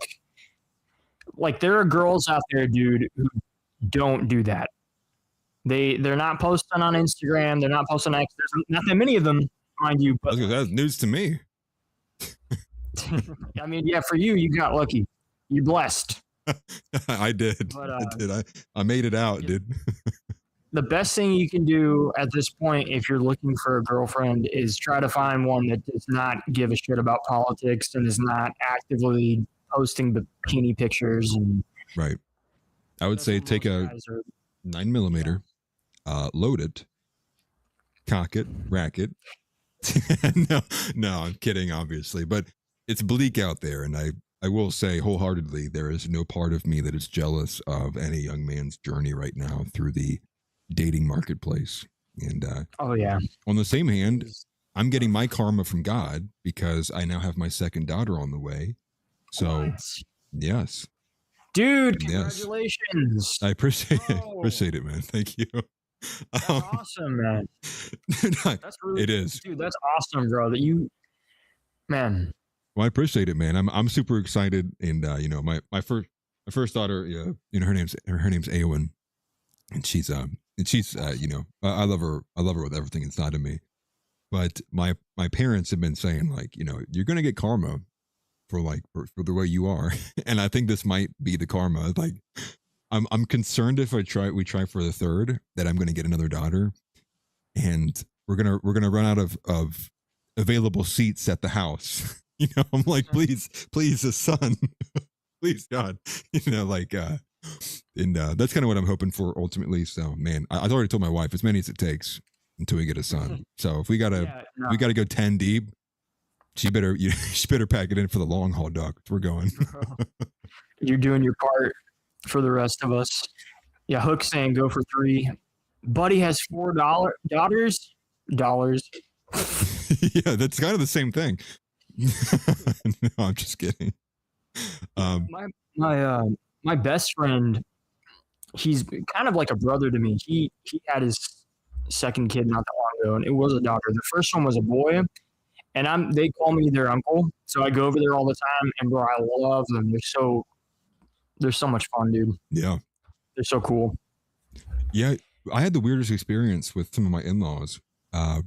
My I guess I won't say who it was, but there was somebody specifically that had, like, they 12. Wouldn't. Yeah, 12 daughters is crazy. That's like Wilt Chamberlain numbers. Like, that's when you sit with a cardboard sheet that says I had 12 children. Like, see, you know what? A long time ago, that would have been one of the best things that could have happened to you. Like, if you were a king or a duke and you had 12 daughters, then you could, like, negotiate the weddings, and it's like, hey, this prince, give me X amount of land, X amount of servants. Yeah. Yeah. Like that, you know? Dude, you're right. But nowadays, it's a little different. Trading my daughters, I'm like, how many acres do you think that she's worth? You know, because Darsar over here is offering me 21. I'd be willing to hear 23. Yeah, right. 500 troops. Give me some rupees. We're sending them all over. But no, it's super exciting, and no, I appreciate it. Thank you. Yeah, I guess only on the sense of karma, because I'd always told my parents, like, I think it would be a sign from God if I had multiple daughters, just knowing that how anti-feminist I've been, like how obviously vocal I've been for some time. Like, my parents know me, and so it's kind of funny seeing how it plays out. But no, I guess the reason I bring that up too is because I do think there's an element of that is like stake in the game. And as much as, like, you know, we talk about how rough it is in the dating market, I do think that you'll get men will fight harder if they have something to fight for. And that's something I've always kind of pushed as well. Just that kind of like that simple kind of visualization of when you see like a guy who's like, you know, boom, the bombs are bombarding in. He's sitting deep in the trench. And like, why is he doing what he's doing? You know, he opens his little pocket watch, and his wife and daughter are like on the photo. You know, he closes it, puts it back in his shirt, and he gets up, keeps going. That's why I'll never tell men to give up on the dating scene, and that's why I think I am very pro like the looks maxing crowd. as much as I would say not go a full send and like putting the peptides into your eye sockets and stuff. Yeah, don't be doing that. Right. Go to the gym. Exactly. You know? Fast. Go to the gym. Do creatine. Eat protein. Yeah. Stop eating boy slop. Just yeah. do something, you know, and dress a little better. You don't have to spend money. Just figure out your colors that work with you. That is a thing. It might sound gay to some dudes, but it's like, dude, we can't sit here and act like Hugo Boss wasn't putting out absolute fire back in the day, dude. Yeah. Yeah. Well, it's kind of like a man sometimes. It's like hold two things in your hand. In one hand, you cannot be called gay by your boys. On the other hand, you can get laid.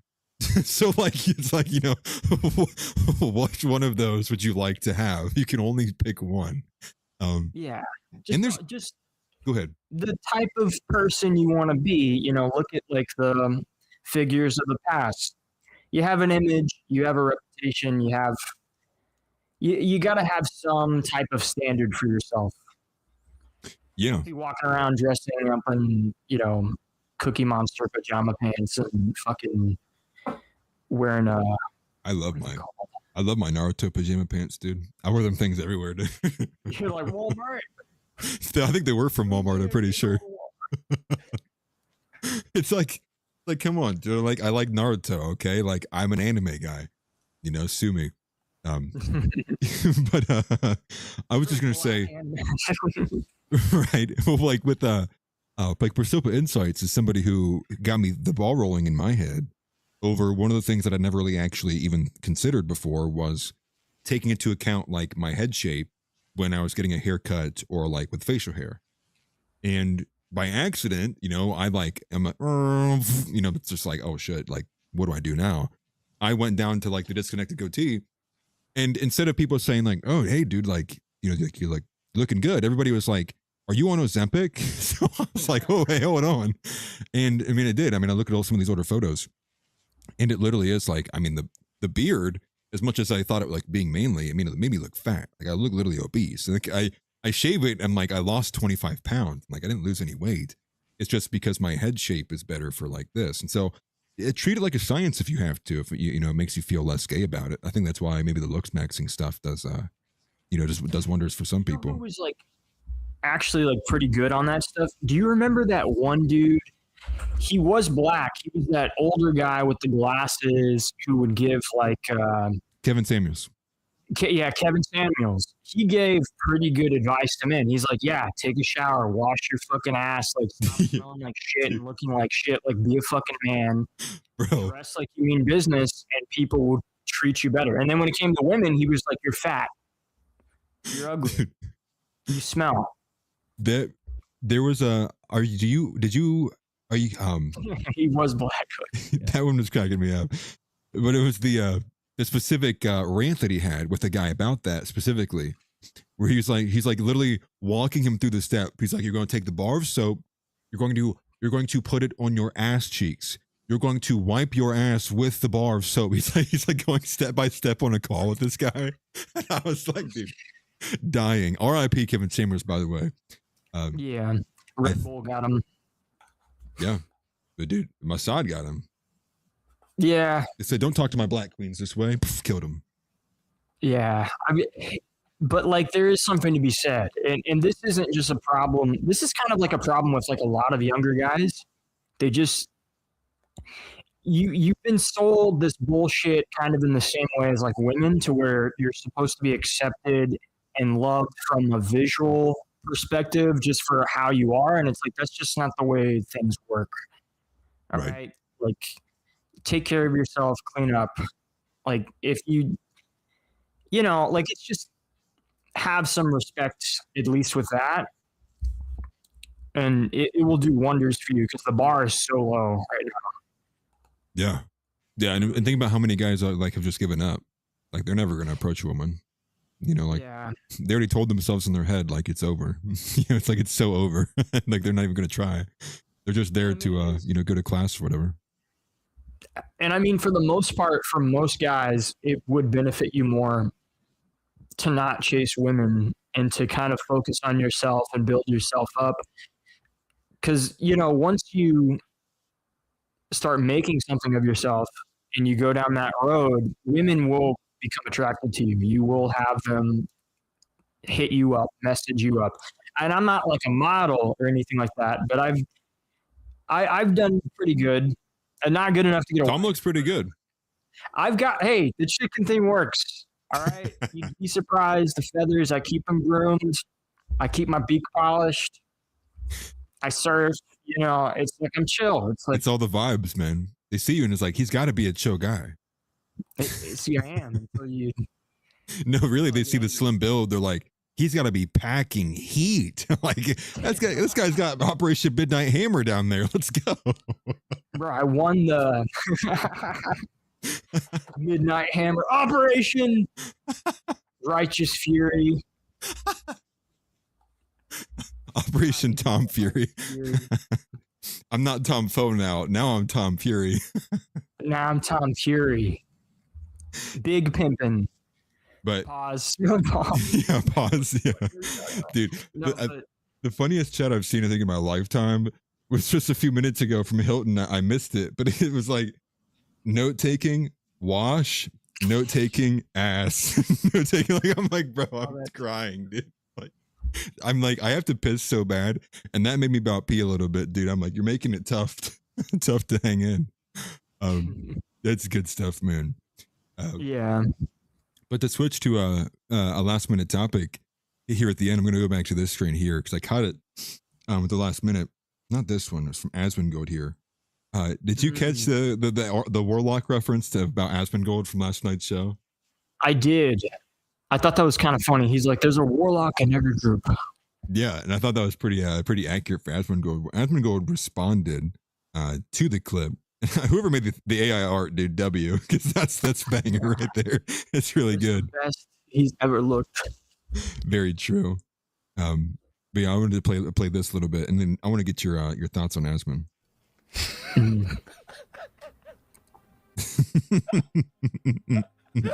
Oh my god.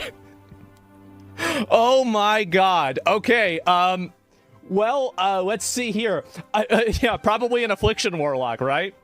Okay, let me see it. Austin Groypers sent $20. Quiet before too many people here. We all actually know Asmongold is terrible optics, right? The mess at Greece is too much. I like him. He's one of the biggest streamers around. So I like him. He's our warlock. You ever see Live Free and Die Hard? You ever see that movie with Justin Long and Bruce Willis? Yep. Where it's like the fourth Die Hard movie, and a hacker takes control over the. So I already watched that last night with America First. And make sure you watch America First if you have not. Yeah, last night was actually a really good episode. All things considered, I know I usually watch them, but I think most normies can watch the episode from last night and they'll enjoy it. It's pretty good. Well, and to reference something on the show last night that I think is not, I'm not seeing anything on anywhere about this, whether it's in the national or whether it's, anywhere, is the fact of the LA mayoral race and how overtly rigged it looks. And that to me was just like, I hadn't heard anybody talk about it. I didn't see anything in the news since like, a few days ago when Spencer Pratt was like talking to the press about the runoff. And then, and Nick details in and needles in that supposedly since the election is closed, while absentee ballots are still coming in, it's like they're nearly like 100% of them are going to this one lady who is like positioned third. And she's like getting close to needling out Spencer. So that's going to go down to like these two women in this runoff. And because, LA, the way they do their mayoral races, there's no party affiliation. So it just is like the top two winners will go to the runoff. They'll just take the top two, regardless if they're even at the same party. And you see this, and it is like, it points the Kanan directly at how pathetic the Trump administration has been, because the Trump administration's one of, I would say, like down the line of like what I would consider like a secondary ask beyond like mass deportations, beyond like fixing the economy, beyond like no new wars, beyond the Epstein files, was voter ID and getting rid of this kind of just broken system of mail-in ballots and absentee, and they can count ballots for like a whole month after the election. Like, and nothing's even materialized on that. We've had a lot of rhetoric, but nothing really materialized. Either the SAVE Act has like failed multiple times now, trying to get passed through, which does have some of these elements inside of it. And it's just overall disturbing because I think that you can also add in the secondary evidence, which is why am I not seeing anything about this also? So if that's what's happening, that is what's happening. And then also nobody in the media is talking about it. Well, what does that tell me? It tells me that they're clearly trying an overtly a rigging attempt of a mayoral election. So I think that's just kind of insane and people need to pay attention to that. But between both of those as well, I was kind of curious, like your thoughts about Asmongold, because I know you're probably a little bit more of a gamer than I am. I don't know if you watched him before he kind of got political, and what do you think of him now? I mean, when it comes to streamers, I don't really watch streamers that much. Like I play games, but I don't play like Fortnite. And if like something comes out and it's popular, I just play it with my friends pretty much. So I'm kind of removed. But when it comes to Asmongold, I think he does a lot more good than people give him credit for. He's very much a normie when it comes to a lot of politics, but also he is kind of radical compared to most streamers in a good way. And he does have some pretty good takes sometimes when it comes to politics. Right. And I think he's done a lot of good for us kind of moving the ball because a lot of young people watch him. And so I think he's like definitely a net positive. I don't think I agree with everything he says all the time. But I mean, there's something to be said because this is a guy who aesthetically is not like a model. He's not right. Like a lot of these other people to where he's being super flashy and he's beating all of them with views. Now, I know some people would say, well, he view bots. I wouldn't be surprised if all of them view bot. I don't really care about that, but he definitely has more of an influence than most other streamers. Right. And he does more good for us. So just based off that, I do like him. You know? Yeah. I don't have to agree with everything he says, but he's done more good than pretty much any conservative or GOP candidate at this point. So it's like, right. At least socially. So yeah. I like him. I agree. Yeah, I like him. And I'd followed him probably a lot more closely all the way back in like 2022. I was like watching a lot of Asmongold, watching a lot of like Sneeko.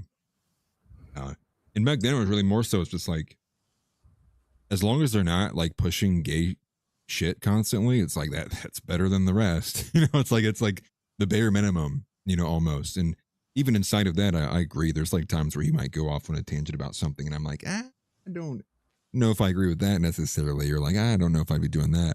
You know, sometimes I am literally grossed out by some of his behavior. Like when he talked about the roaches and stuff, it's like, to me, it's like, you know, it's like, that's ha ha funny. This is ha ha funny. It's like, that's actually not funny at all. I don't want anything to do with that. It's kind of gross and disgusting. But to turn it back to you, a couple questions for getting into the super chats. I'm kind of curious, like, what is to you like the most pressing thing? Like, if you had to pick one thing that you like want to keep making video about, one thing that's been bothering you, one thing that's been maybe very helpful, I guess what's like the most prevalent thing to Tom Foe in today, June 9th, 2026?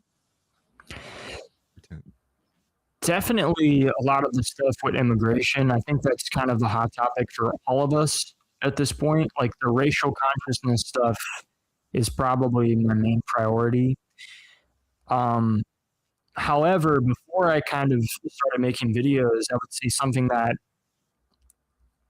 I think does need to be talked about more, and maybe the conversation needs to evolve into a different space so it can progress further is definitely like dating and dynamics surrounding like younger men. Because if you don't have people dating and if you don't have families and stuff being created, you're not going to have a society no matter what the race is. And I mean, I know the birth rate among whites is rising and that's good and people are starting families, but I think there could be a lot more done. At least a lot more conversations about that. But however, I think the more serious issue is definitely immigration and like the racial divide for sure. So it's kind of hard to pick one because there's so many different issues and it kind of all stems from just one place, which is, you know, the Jewish oligarchs and fifth columnists and essentially our government not being sovereign. And no matter what, if that doesn't get fixed, you're always going to have problems because they're engineered. Yeah. And they kind of bleed into each other too. You know, like they all like kind of touch each other as well. So it's kind of like one big thing. Right. But you kind of have to just figure out what's the best way to move forward. And I think for me personally at this point, it definitely is like the racial consciousness. Like, did you see Keith Wood's post about that on X? No, racial consciousness? Well, he was talking, he was responding to somebody who was kind of like upset at something he said. They were complaining about how like white people aren't actually doing anything. They're not building any institutions or whatever. And he had a pretty good response to it. He was like, well, what we're doing now is we are moving the overtime window. And people say that all the time. They're like moving the overtime window. Well, there's so many different issues to do that on. And something that it needs to be more prioritized is on white identity and on a Christian like morality and like the social issues, because you're going to have a lot of people who are not going to get into the nuance of most of this political stuff because they just don't have time. But if you can create a social conceptualization for racial consciousness among whites in the West, it will always lead to something better, no matter what the issue is. So I think that's the most important thing to focus on. Maybe not to press it super hard every single video, every single stream. Yeah. But it should be something you do, come back to. Yeah. I don't know if that makes any sense, but like that's no, it definitely does. I actually did. I actually read it. It was in his Substack. It was Keith Wood's and I gotta say it was sent to me by I believe House as well. But it was the forgive me. He was like doing one of his first ever mailbags. And so he asked what he thought was probably the most common question that he was getting by people in his audience, which was like, when are we going to quote unquote like do something? And I think he capitalized it and like throughout the article as well.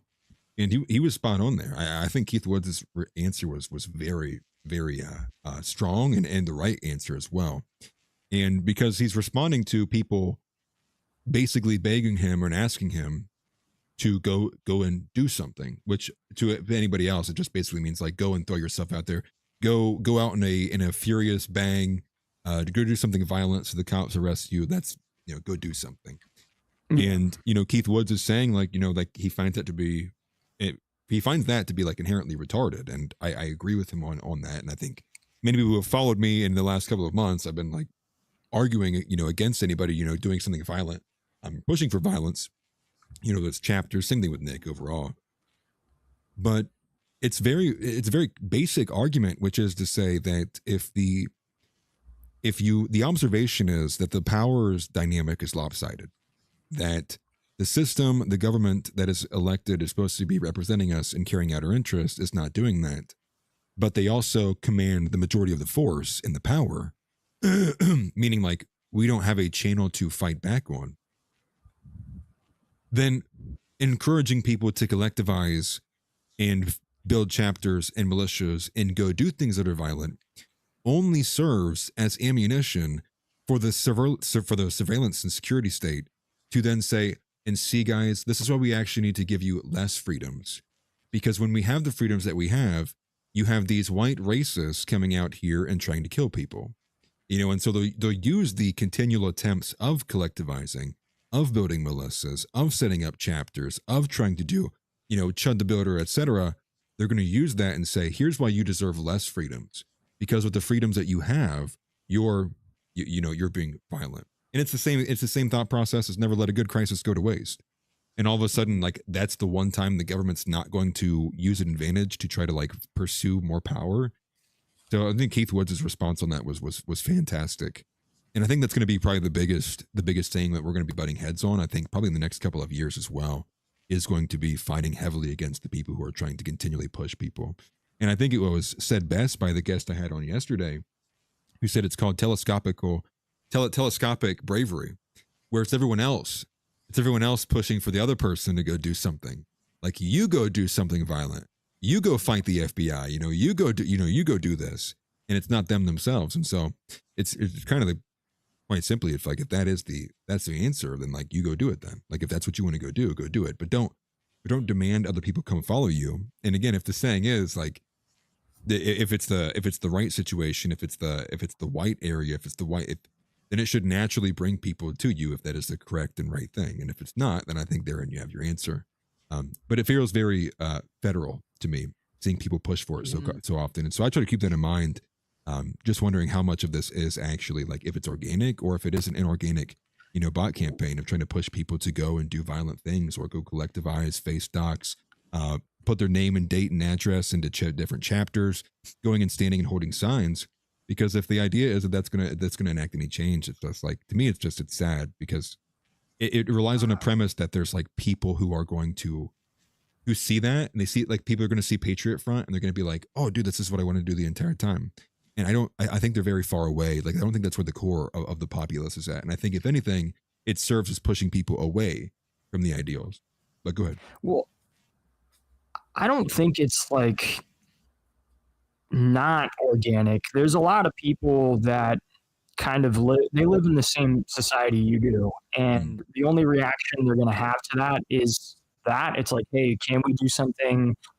Because let's face it, like voting just by itself is like politics it's already done. You've heard Nick say it a billion times. It's like when you already see who you can vote for, it's already decided essentially. Like politics is everything before that.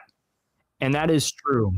And so I see a lot of people that are actively pushing for like, hey, we need to mobilize or unify, or we need to do all these things. And a lot of those people are just going to do that regardless. Mm-hmm. And I think that's why so many people have problems with Nick, because his solution and what he's attempting to do doesn't involve most people because they can't do anything themselves. So they still want to be a part of something. So I don't think it's actually bad that people want to train or prepare, because, I mean, let's be honest. If we did take control of stuff and if we were like, hey, we can start deporting, we can start doing all the things we need to do, there's going to be violence. There's people aren't going to willingly just go along just because we hold power. There's always a struggle. So I do think that is a good thing that a lot of younger men are willing to work. And I just hope that they don't get with a group that is completely like Fed infested and used in that way. And I would never just encourage straight up violence, but you know how you said like the telescopic bravery, most people are trying to get someone else to do something. That's because most people are followers. They want a leader. Like everyone is waiting for a great leader to come by and to kind of just take us to the next step.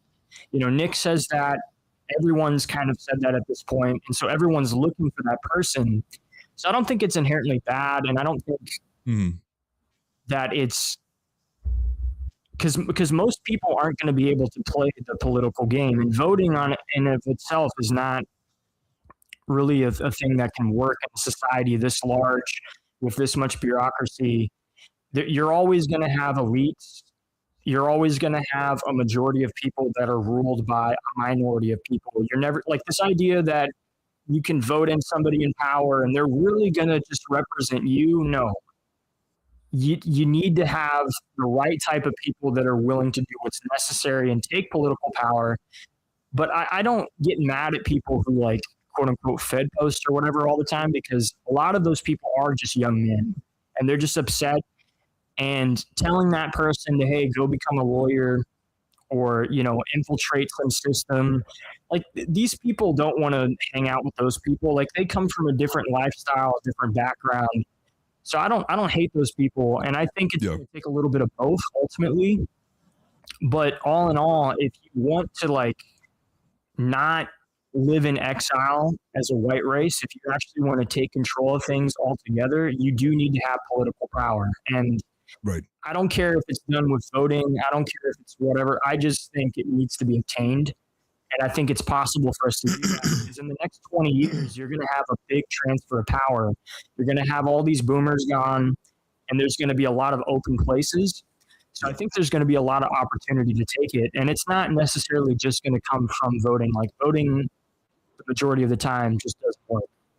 But that's when you look at it as a whole. If you view it in like small places, it does work. And a lot of those groups like Patriot Front, they've worked very hard on getting people elected in local positions to represent them. They encourage people, hey, like, go become a police officer, go do something that gives you some responsibility to where you can look out for your fellow brothers. I don't think that's bad at all. I think there's different people, and not everybody is equipped to do the same things. I think the idea that, like, what someone says that we should all do isn't going to apply to everybody else. Like, not everybody is going to be capable to train. They're just not physically there. Right. Not everybody's going to be capable of becoming a lawyer. We all agree on the same problems, but we don't agree on the same solutions. And that's always going to be a debate we have. But I don't get mad at those people who are angry and who don't believe in the political part of all of this, because even the solution to that, it doesn't really involve them. So if they want to go and if they want to train with their friends or make something, as long as they're not stupid about it and they don't, turn into Ruby Ridge 2.0, I think it is good. And it's kind of hard to talk about because there's a lot to it, but there definitely is bad actors too. There's a lot of people that don't really care. They just want someone to go do something violent because they think it's funny. Yeah. The real people who care about it, I don't think they're actually about that. I think they're just upset. And this is the only place they can express that. This is the only outlet they have, is through the internet. So, yeah, well, there's a lot there. And I guess one of the first things I would start is, I think looking at politics as if it's as if it's a dichotomy of the two political solutions are voting or violence, I think is it's an extremely reductive way to look at things. It's obviously there's not only two systems. There's been a bajillion different political systems in the history of man. To view it that way, I think to me is like highly reductive. The second thing I would say is, I know that there's an organic energy of people who are like irritated and angry at all of this, right? And so I'm only saying you would have to expect that they would take that, the surveillance state and the deep state and the powers that be would take advantage of that. And because they know they're probably gonna have a few that are in there that maybe push it a little bit further than where like the organic energy is going. The second thing, or the third thing I would add even on top of that too, is, well, this is the third thing I would say, is that I think a lot of these guys, I understand the anger. I get it.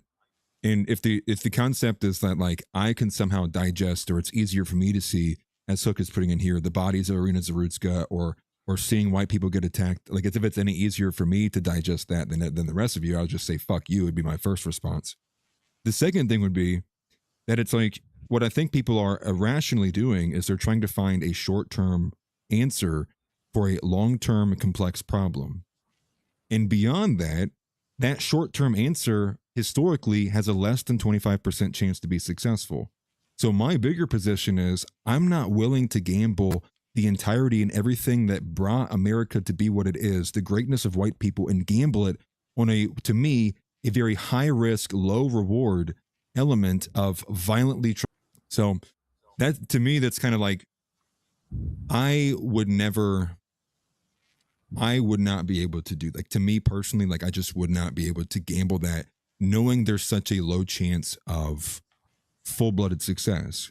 And then even if you are successful, who's to say that the power vacuum that you've just created is not immediately subjugated into some kind of other, say Richard Spencer comes out of the crowd and it's like, now I'm leading it. Well, now all you've done is you've basically given all the power structure over to the Apollonians, and now you have more problems to deal with. And so there's so many things that could go wrong. I think it's incumbent upon us to push for a non-violent solution and to circumvent that entirely as much as we possibly can. And so what I would say in addition to that too, people say voting didn't work. Of course it didn't work. Beyond that, it's like to say like, and if the assumption is that voting is politics, it's like, I think that there's a lot of learning that needs to be incurred there as well too. But go ahead. I mean, I would think, because like what you said is like a lot of those people, they're kind of waiting for someone else to start something, or for someone else to lead them. I don't think that's going to change. I think ultimately people are going to get more and more angry, and that's why it's important for people like us. What we're trying to do and what Nick is attempting to do is so necessary, because if you don't have us winning in that way, it's all going to fall apart. And when you look at revolutions from the past, and this was from a great book that I've been reading, thanks to Foulball Productions, because when I went on Foulball to talk to Matt, I told him I was watching Academic Agent a lot, and I've been watching him for a little bit over a year or so. Mm-hmm. And I never thought to buy that dude's books and read them. And Foulball, he messaged me. He was like, "Hey, I got one of his books and I've been reading it, and it's really good. And it's called The Populist Delusion." So shout out to Matt for recommending the book, but it's such a good book because the first few chapters, it talks about revolutions and the ones that were actually successful. It's always from the top down. You always have some group of elites that try to subvert the elites that are in power. Right. You never just have people on the ground who are angry. So you're going to need a little bit of both. But you're right. Just people going out and being violent, that's just going to end up with them in body bags. But that's not to say that they shouldn't train. Those people who want to train and are kind of into that, they're always going to be into that, Right. And that's why it's so important for us to succeed, and right. to do our best to put our differences aside and work together, because parallel societies on a certain level can work. Not in the way people assume them because they don't understand it fully, but it's not really important for the average everyday person to understand the nuances that you and I are talking about, or the complexity of how all this stuff works and how it's worked throughout history, because that's not what followers usually do. Right. They're looking for a leader to represent them and to put them first. And, the way that you're sold on how that happens just doesn't work. And so it's a lot of confusion, but it is important for us to do our best to put the differences aside. But that doesn't mean you should question what we're doing. When people say what Nick's attempting to do is impossible, it's not impossible. It's worked before. If we want to be a great society, a great civilization, it has to work. And that's why we can't lose. Yeah. And I would also add in, I've always had the position too of if people want to go do it, they can definitely go do it. I'm just not going to be, joining them, whether it's at the, Trailer Park Nationalism or in a chapter of, Patriot Front. And two things I would put forward. The first thing I would say is, for anybody who's fans of Patriot Front, let me tell you, I have firsthand experience of people who were a part of it and were in the chapters and were ultimately hung out to dry. So this whole pro-white, we have your back no matter what, it's a lie. Patriot Front is it's not a good organization. And I'm telling you from somebody who was a part of the organization for a long time and it's ultimately now out of contact with them. The second thing I would say is everything, so much of this is irrespective of the surveillance state. Mm-hmm. And again, you have all the evidence is staring you in the face. They don't need Epstein anymore. We all know about Epstein because they don't need him anymore. Why do you think everything can be dangled in front of your face about Epstein and the files and nothing's happening? It's because, they ultimately, that's over. And even if they were to come up with any kind of realness of understanding, and you guys know him as well too, the Patriot Front guy, he's been on this channel before, with his actual name, but it's irrespective of the surveillance state. And so it's not even a matter of me saying no, I don't agree with that tactic. It's me saying I think to me, I find it insane to think that it's even anything close to being realistic, in the sense of you might be able to, group people together. You might be able to do a militia, and you might be able to train people.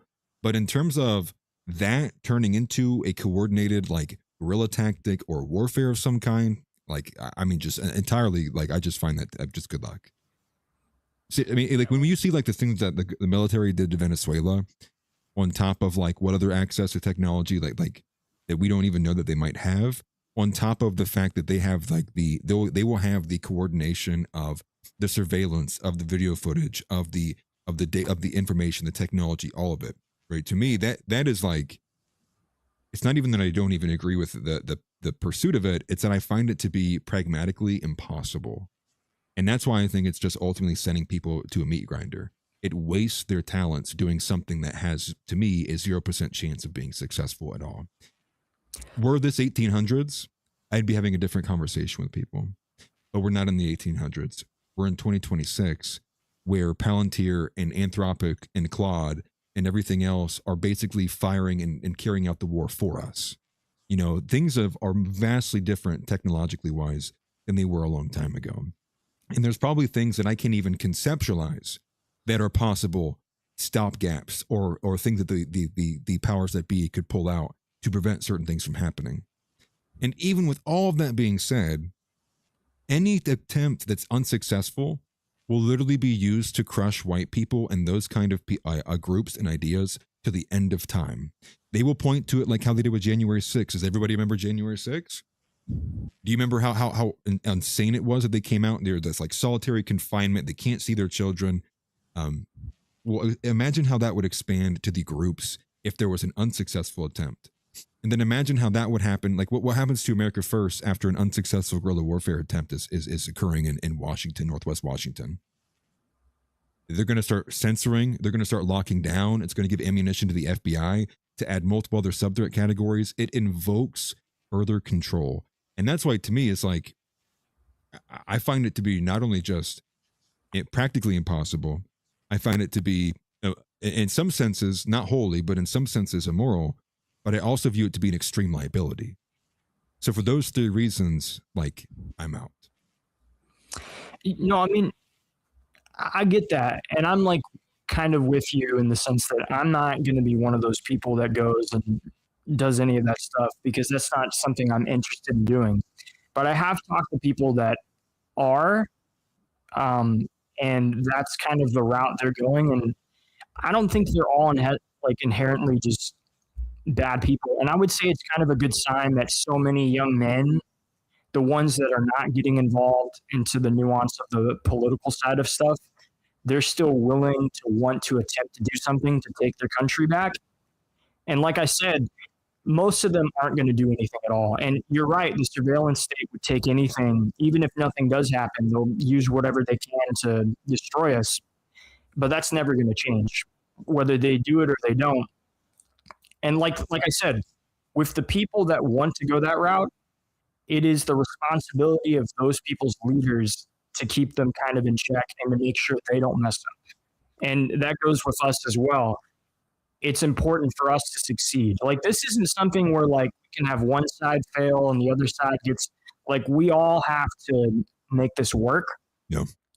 And I would agree though, like, you can't have a revolution without some type of resource, without some type of elites or people who are willing to aid you, because those revolutions never work. Every single time you see a revolution that's worked throughout history, there's always a group of people that are able to subvert the political systems, take advantages where they see opportunities. That's what it's going to take here. And right. I think there definitely needs to be more of a conversation between both sides because we are all in this together.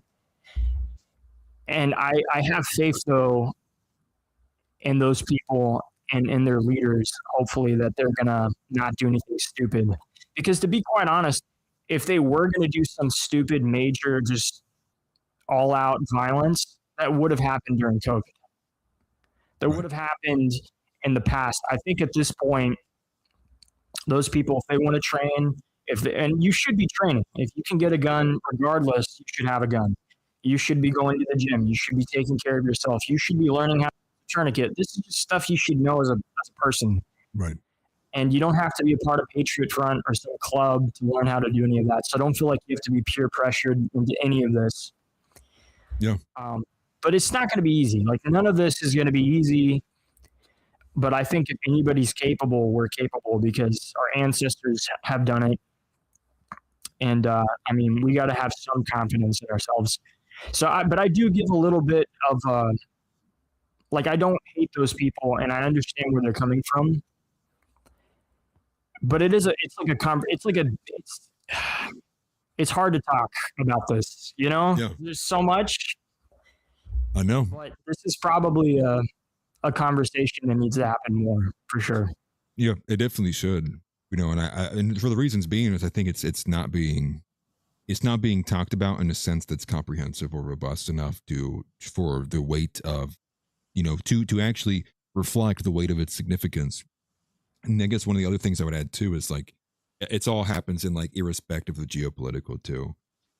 We know there's excessive Russian influence going on in this country. We know there's excessive Chinese influence going on in this country. We know there's money from other nations going on around here too. And it's like, it's the concept as well too, like that, you know, Russia and China are going to watch as the revolution's taking place, and they're going to be like, no, hold on, guys.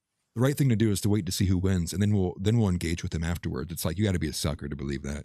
They're going to, like, at the moment things happens and the federal starts faltering, like it will rope in many more consequences beyond just what's happening in the domestic populace as well too. That's why I say, like, a lot of the times it feels like people talk about these issues like they're in a Hollywood movie, or to me it's just way too simple. They consolidate so many things. It's very reductive. It's to me it misses the mark often. But you're right. I mean, and just given the nature of the conversation too, it's like it's hard to even discuss it in a meaningful way, which I think therein is part of the reason why I'm saying, how do you even practically expand this message? It's like we can't even we have road bumps even on YouTube. It's like, sure, we could take it to Rumble and talk more openly about it, but then now you're dealing with the fact that you're on Rumble, and less people are going to see it. You know, harder to expand the message. And even if you do, right, it's still 20. I think it's like 24% chance of violent revolutions as well. It's like, I'm not willing to gamble all of that. I'm not willing to gamble what America is. Not even just white people. It's like, I'm talking like America as the nation, like what it is itself. Like, obviously I care about white people, but I also care about America in terms of being the Christian nation, the world power for as many years as it has been. Maybe perhaps the one country that has the chance to run the longest empire of all time. It's like, we're going to gamble all of that on like because like we're having a short-term kind of reaction to things. It's like, this is probably the point. It's like, the point is like, we shouldn't be reacting now. Where's the groundwork that was laid 30, 20, 40 years ago? Like, this didn't just happen today. It didn't just happen in 2024. It didn't just start happening in 2020 either. These things have been happening for a long time. And so we don't have much groundwork to work on. We're operating out of, destroyed communities. Like, we're all coming back into the fold because the banhammer eliminated so many people inside of this space as well prior to that too. So to me, there's just a lot there. This is good because think about it. Like 10 years ago, people weren't talking about this. And for most people, the most important thing they can do, regardless of what you believe or what you think, is to kind of just take it one step at a time. I know there's a long-term plan, but most people they're not needed to understand that. They should take it one step at a time. And that's going to keep them from doing something stupid, And it is important to not be super reactionary. But a lot of these people who want to be a part of like those groups, they're not bad people. They're good people. They're white Americans just like you and me. Like, they have a claim to this place just as much as anybody else. But that goes both ways, Just how we feel about it, it's just as valid. But with the opportunities we're going to be having, like, to all the people who are watching, because I know a lot of people, they come from the different sides of the internet to watch like this type of stuff. The opportunities we're going to be having in this country in the next 10 years or so, to where you're going to see a huge transfer of power. You're going to see this whole system, which is built around boomers and them keeping power, keeping resources, they're going to be gone. There's going to be so many opportunities for us to capitalize on. Right. I'm not black-pilled about any of it. And I do trust a lot of the people that are about like squatting up, or from what I've talked to, because there's a lot of good people. Like Hook is one of them. Hook, Jim Eagle, like all these people, like they're knowledgeable. A lot of them have military, a military past. They have training. Like, these are good men, and a lot of them are Christians. They care about the same things we care about. And I think ultimately we're going in the right direction. I'm not really too worried about them, because those are good people. And I'm hopeful, and God's with us. And I know as long as we put those qualities first, we're going to come out on top. Yeah, right.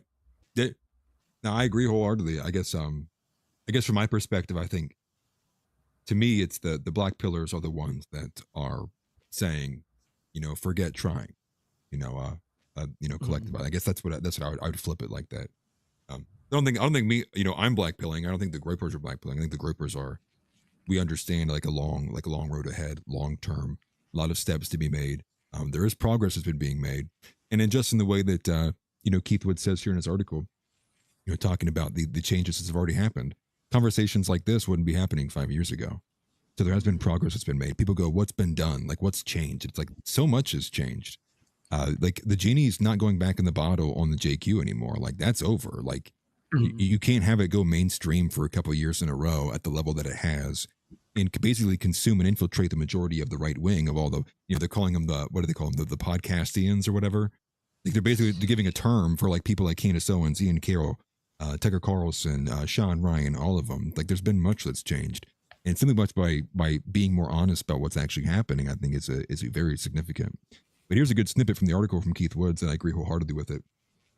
He says, yes, it will be very difficult to unseat them from power, but repeatedly emphasizing how lopsided the power dynamics are, as if that suggests the only answer is violence, is dishonest. If anything, people engaging in violence when institutional power is so monopolized by their political enemies only makes it more futile and counterproductive. And I think that if anybody's not read that article from Keith Woods on his Substack, they definitely should. And I will say, right about time to read the super chats, but anything else you want to say?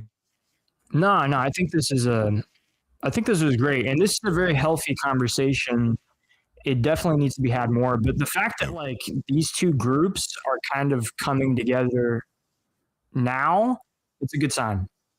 Yeah. Like, so that's why I'm like actually really hopeful about all this, because if you really do look at the long-term stuff and just how it is progressing, this is good.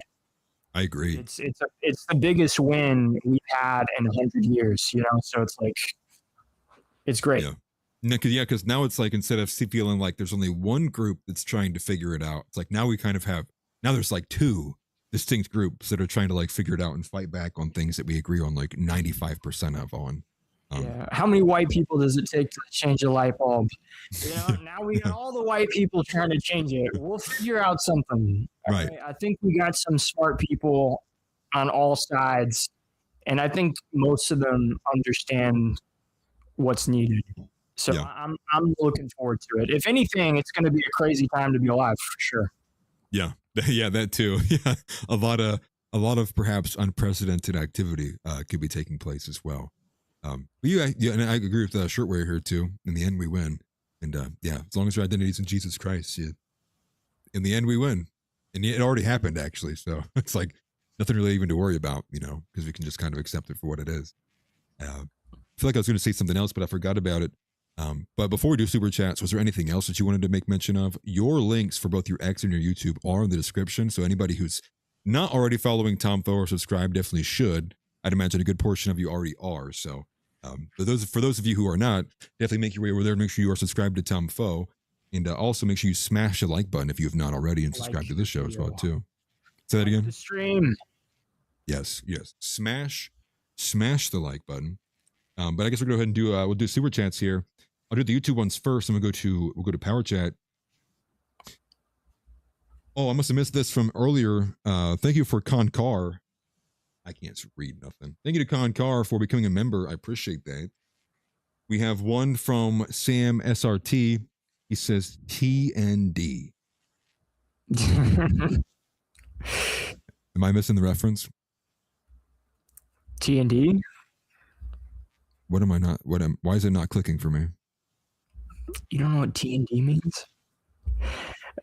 Total. Oh, yeah. Okay. Now I know what you're talking about. Yes. We have this other one. It's from VanDerNoord. It's a question to you, Tom Foe. He says, what is your opinion on warp drives? Warp drives? Yeah. Like hyperdrives, I'm assuming? Like the hyperdrive is not working? Yeah. I don't know, but the only thing I can think of is when Disney Star Wars made their movie and the hyperdrive wasn't working, and the chick Ray, she was like, I bypassed what did she say? She's like, I bypassed the power coupling or whatever the fuck. Yeah. It's like, okay, that's all we need. You want to know about warp drives, just watch that movie. Just make up some words. As you said that, it reminded me of a Stranger Things. I think it's in the final season, and I think the scene is, I don't remember any of the character names, so don't hold it against me.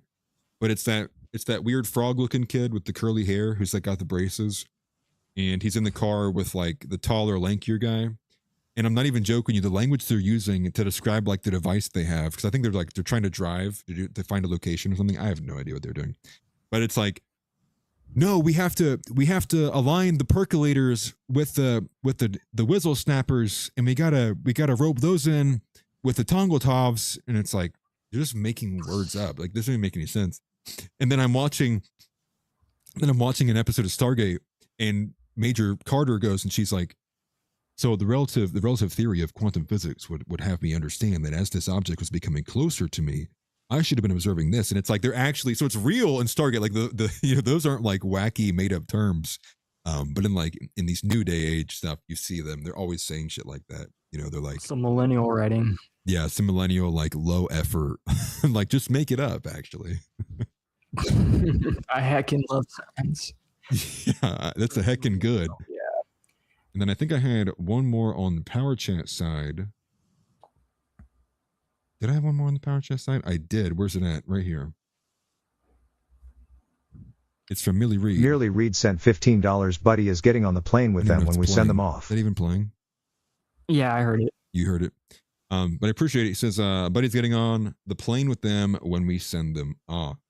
And yes, this is a show, again, this is a show for recovering wiggers, not wiggers, recovering wiggers. Okay, so that means that you have acknowledged you have a problem, you've raised your left hand, and you say, I recognize that I am trying to be black. I should not be doing that. So like, this is the show for the recovering wiggers. But thank you very much, Millie Reed. I appreciate that. And that is actually all the super chats. Thank you guys for all of your support. I appreciate it greatly. I am going to be streaming on Kick, just doing chill, whatever stuff. And Tom, you're welcome to join me if you wanted to play Valheim. Dude, yeah, I just bought it. Awesome. Okay.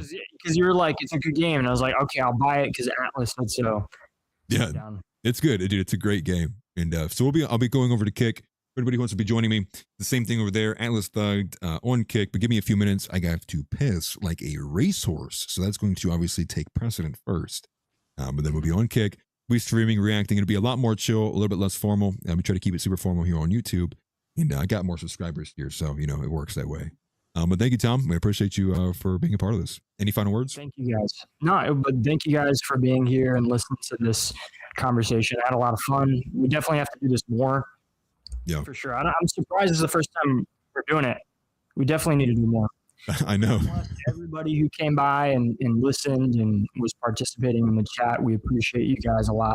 Make sure you subscribe to Atlas and like the stream. And thank you again. Yes, sir. You guys heard the man. I better see a bajillion likes and a bajillion views and a bajillion dollars. And you get the gist. Anyways, Christ is king. If you're a fat woman, you're getting deported.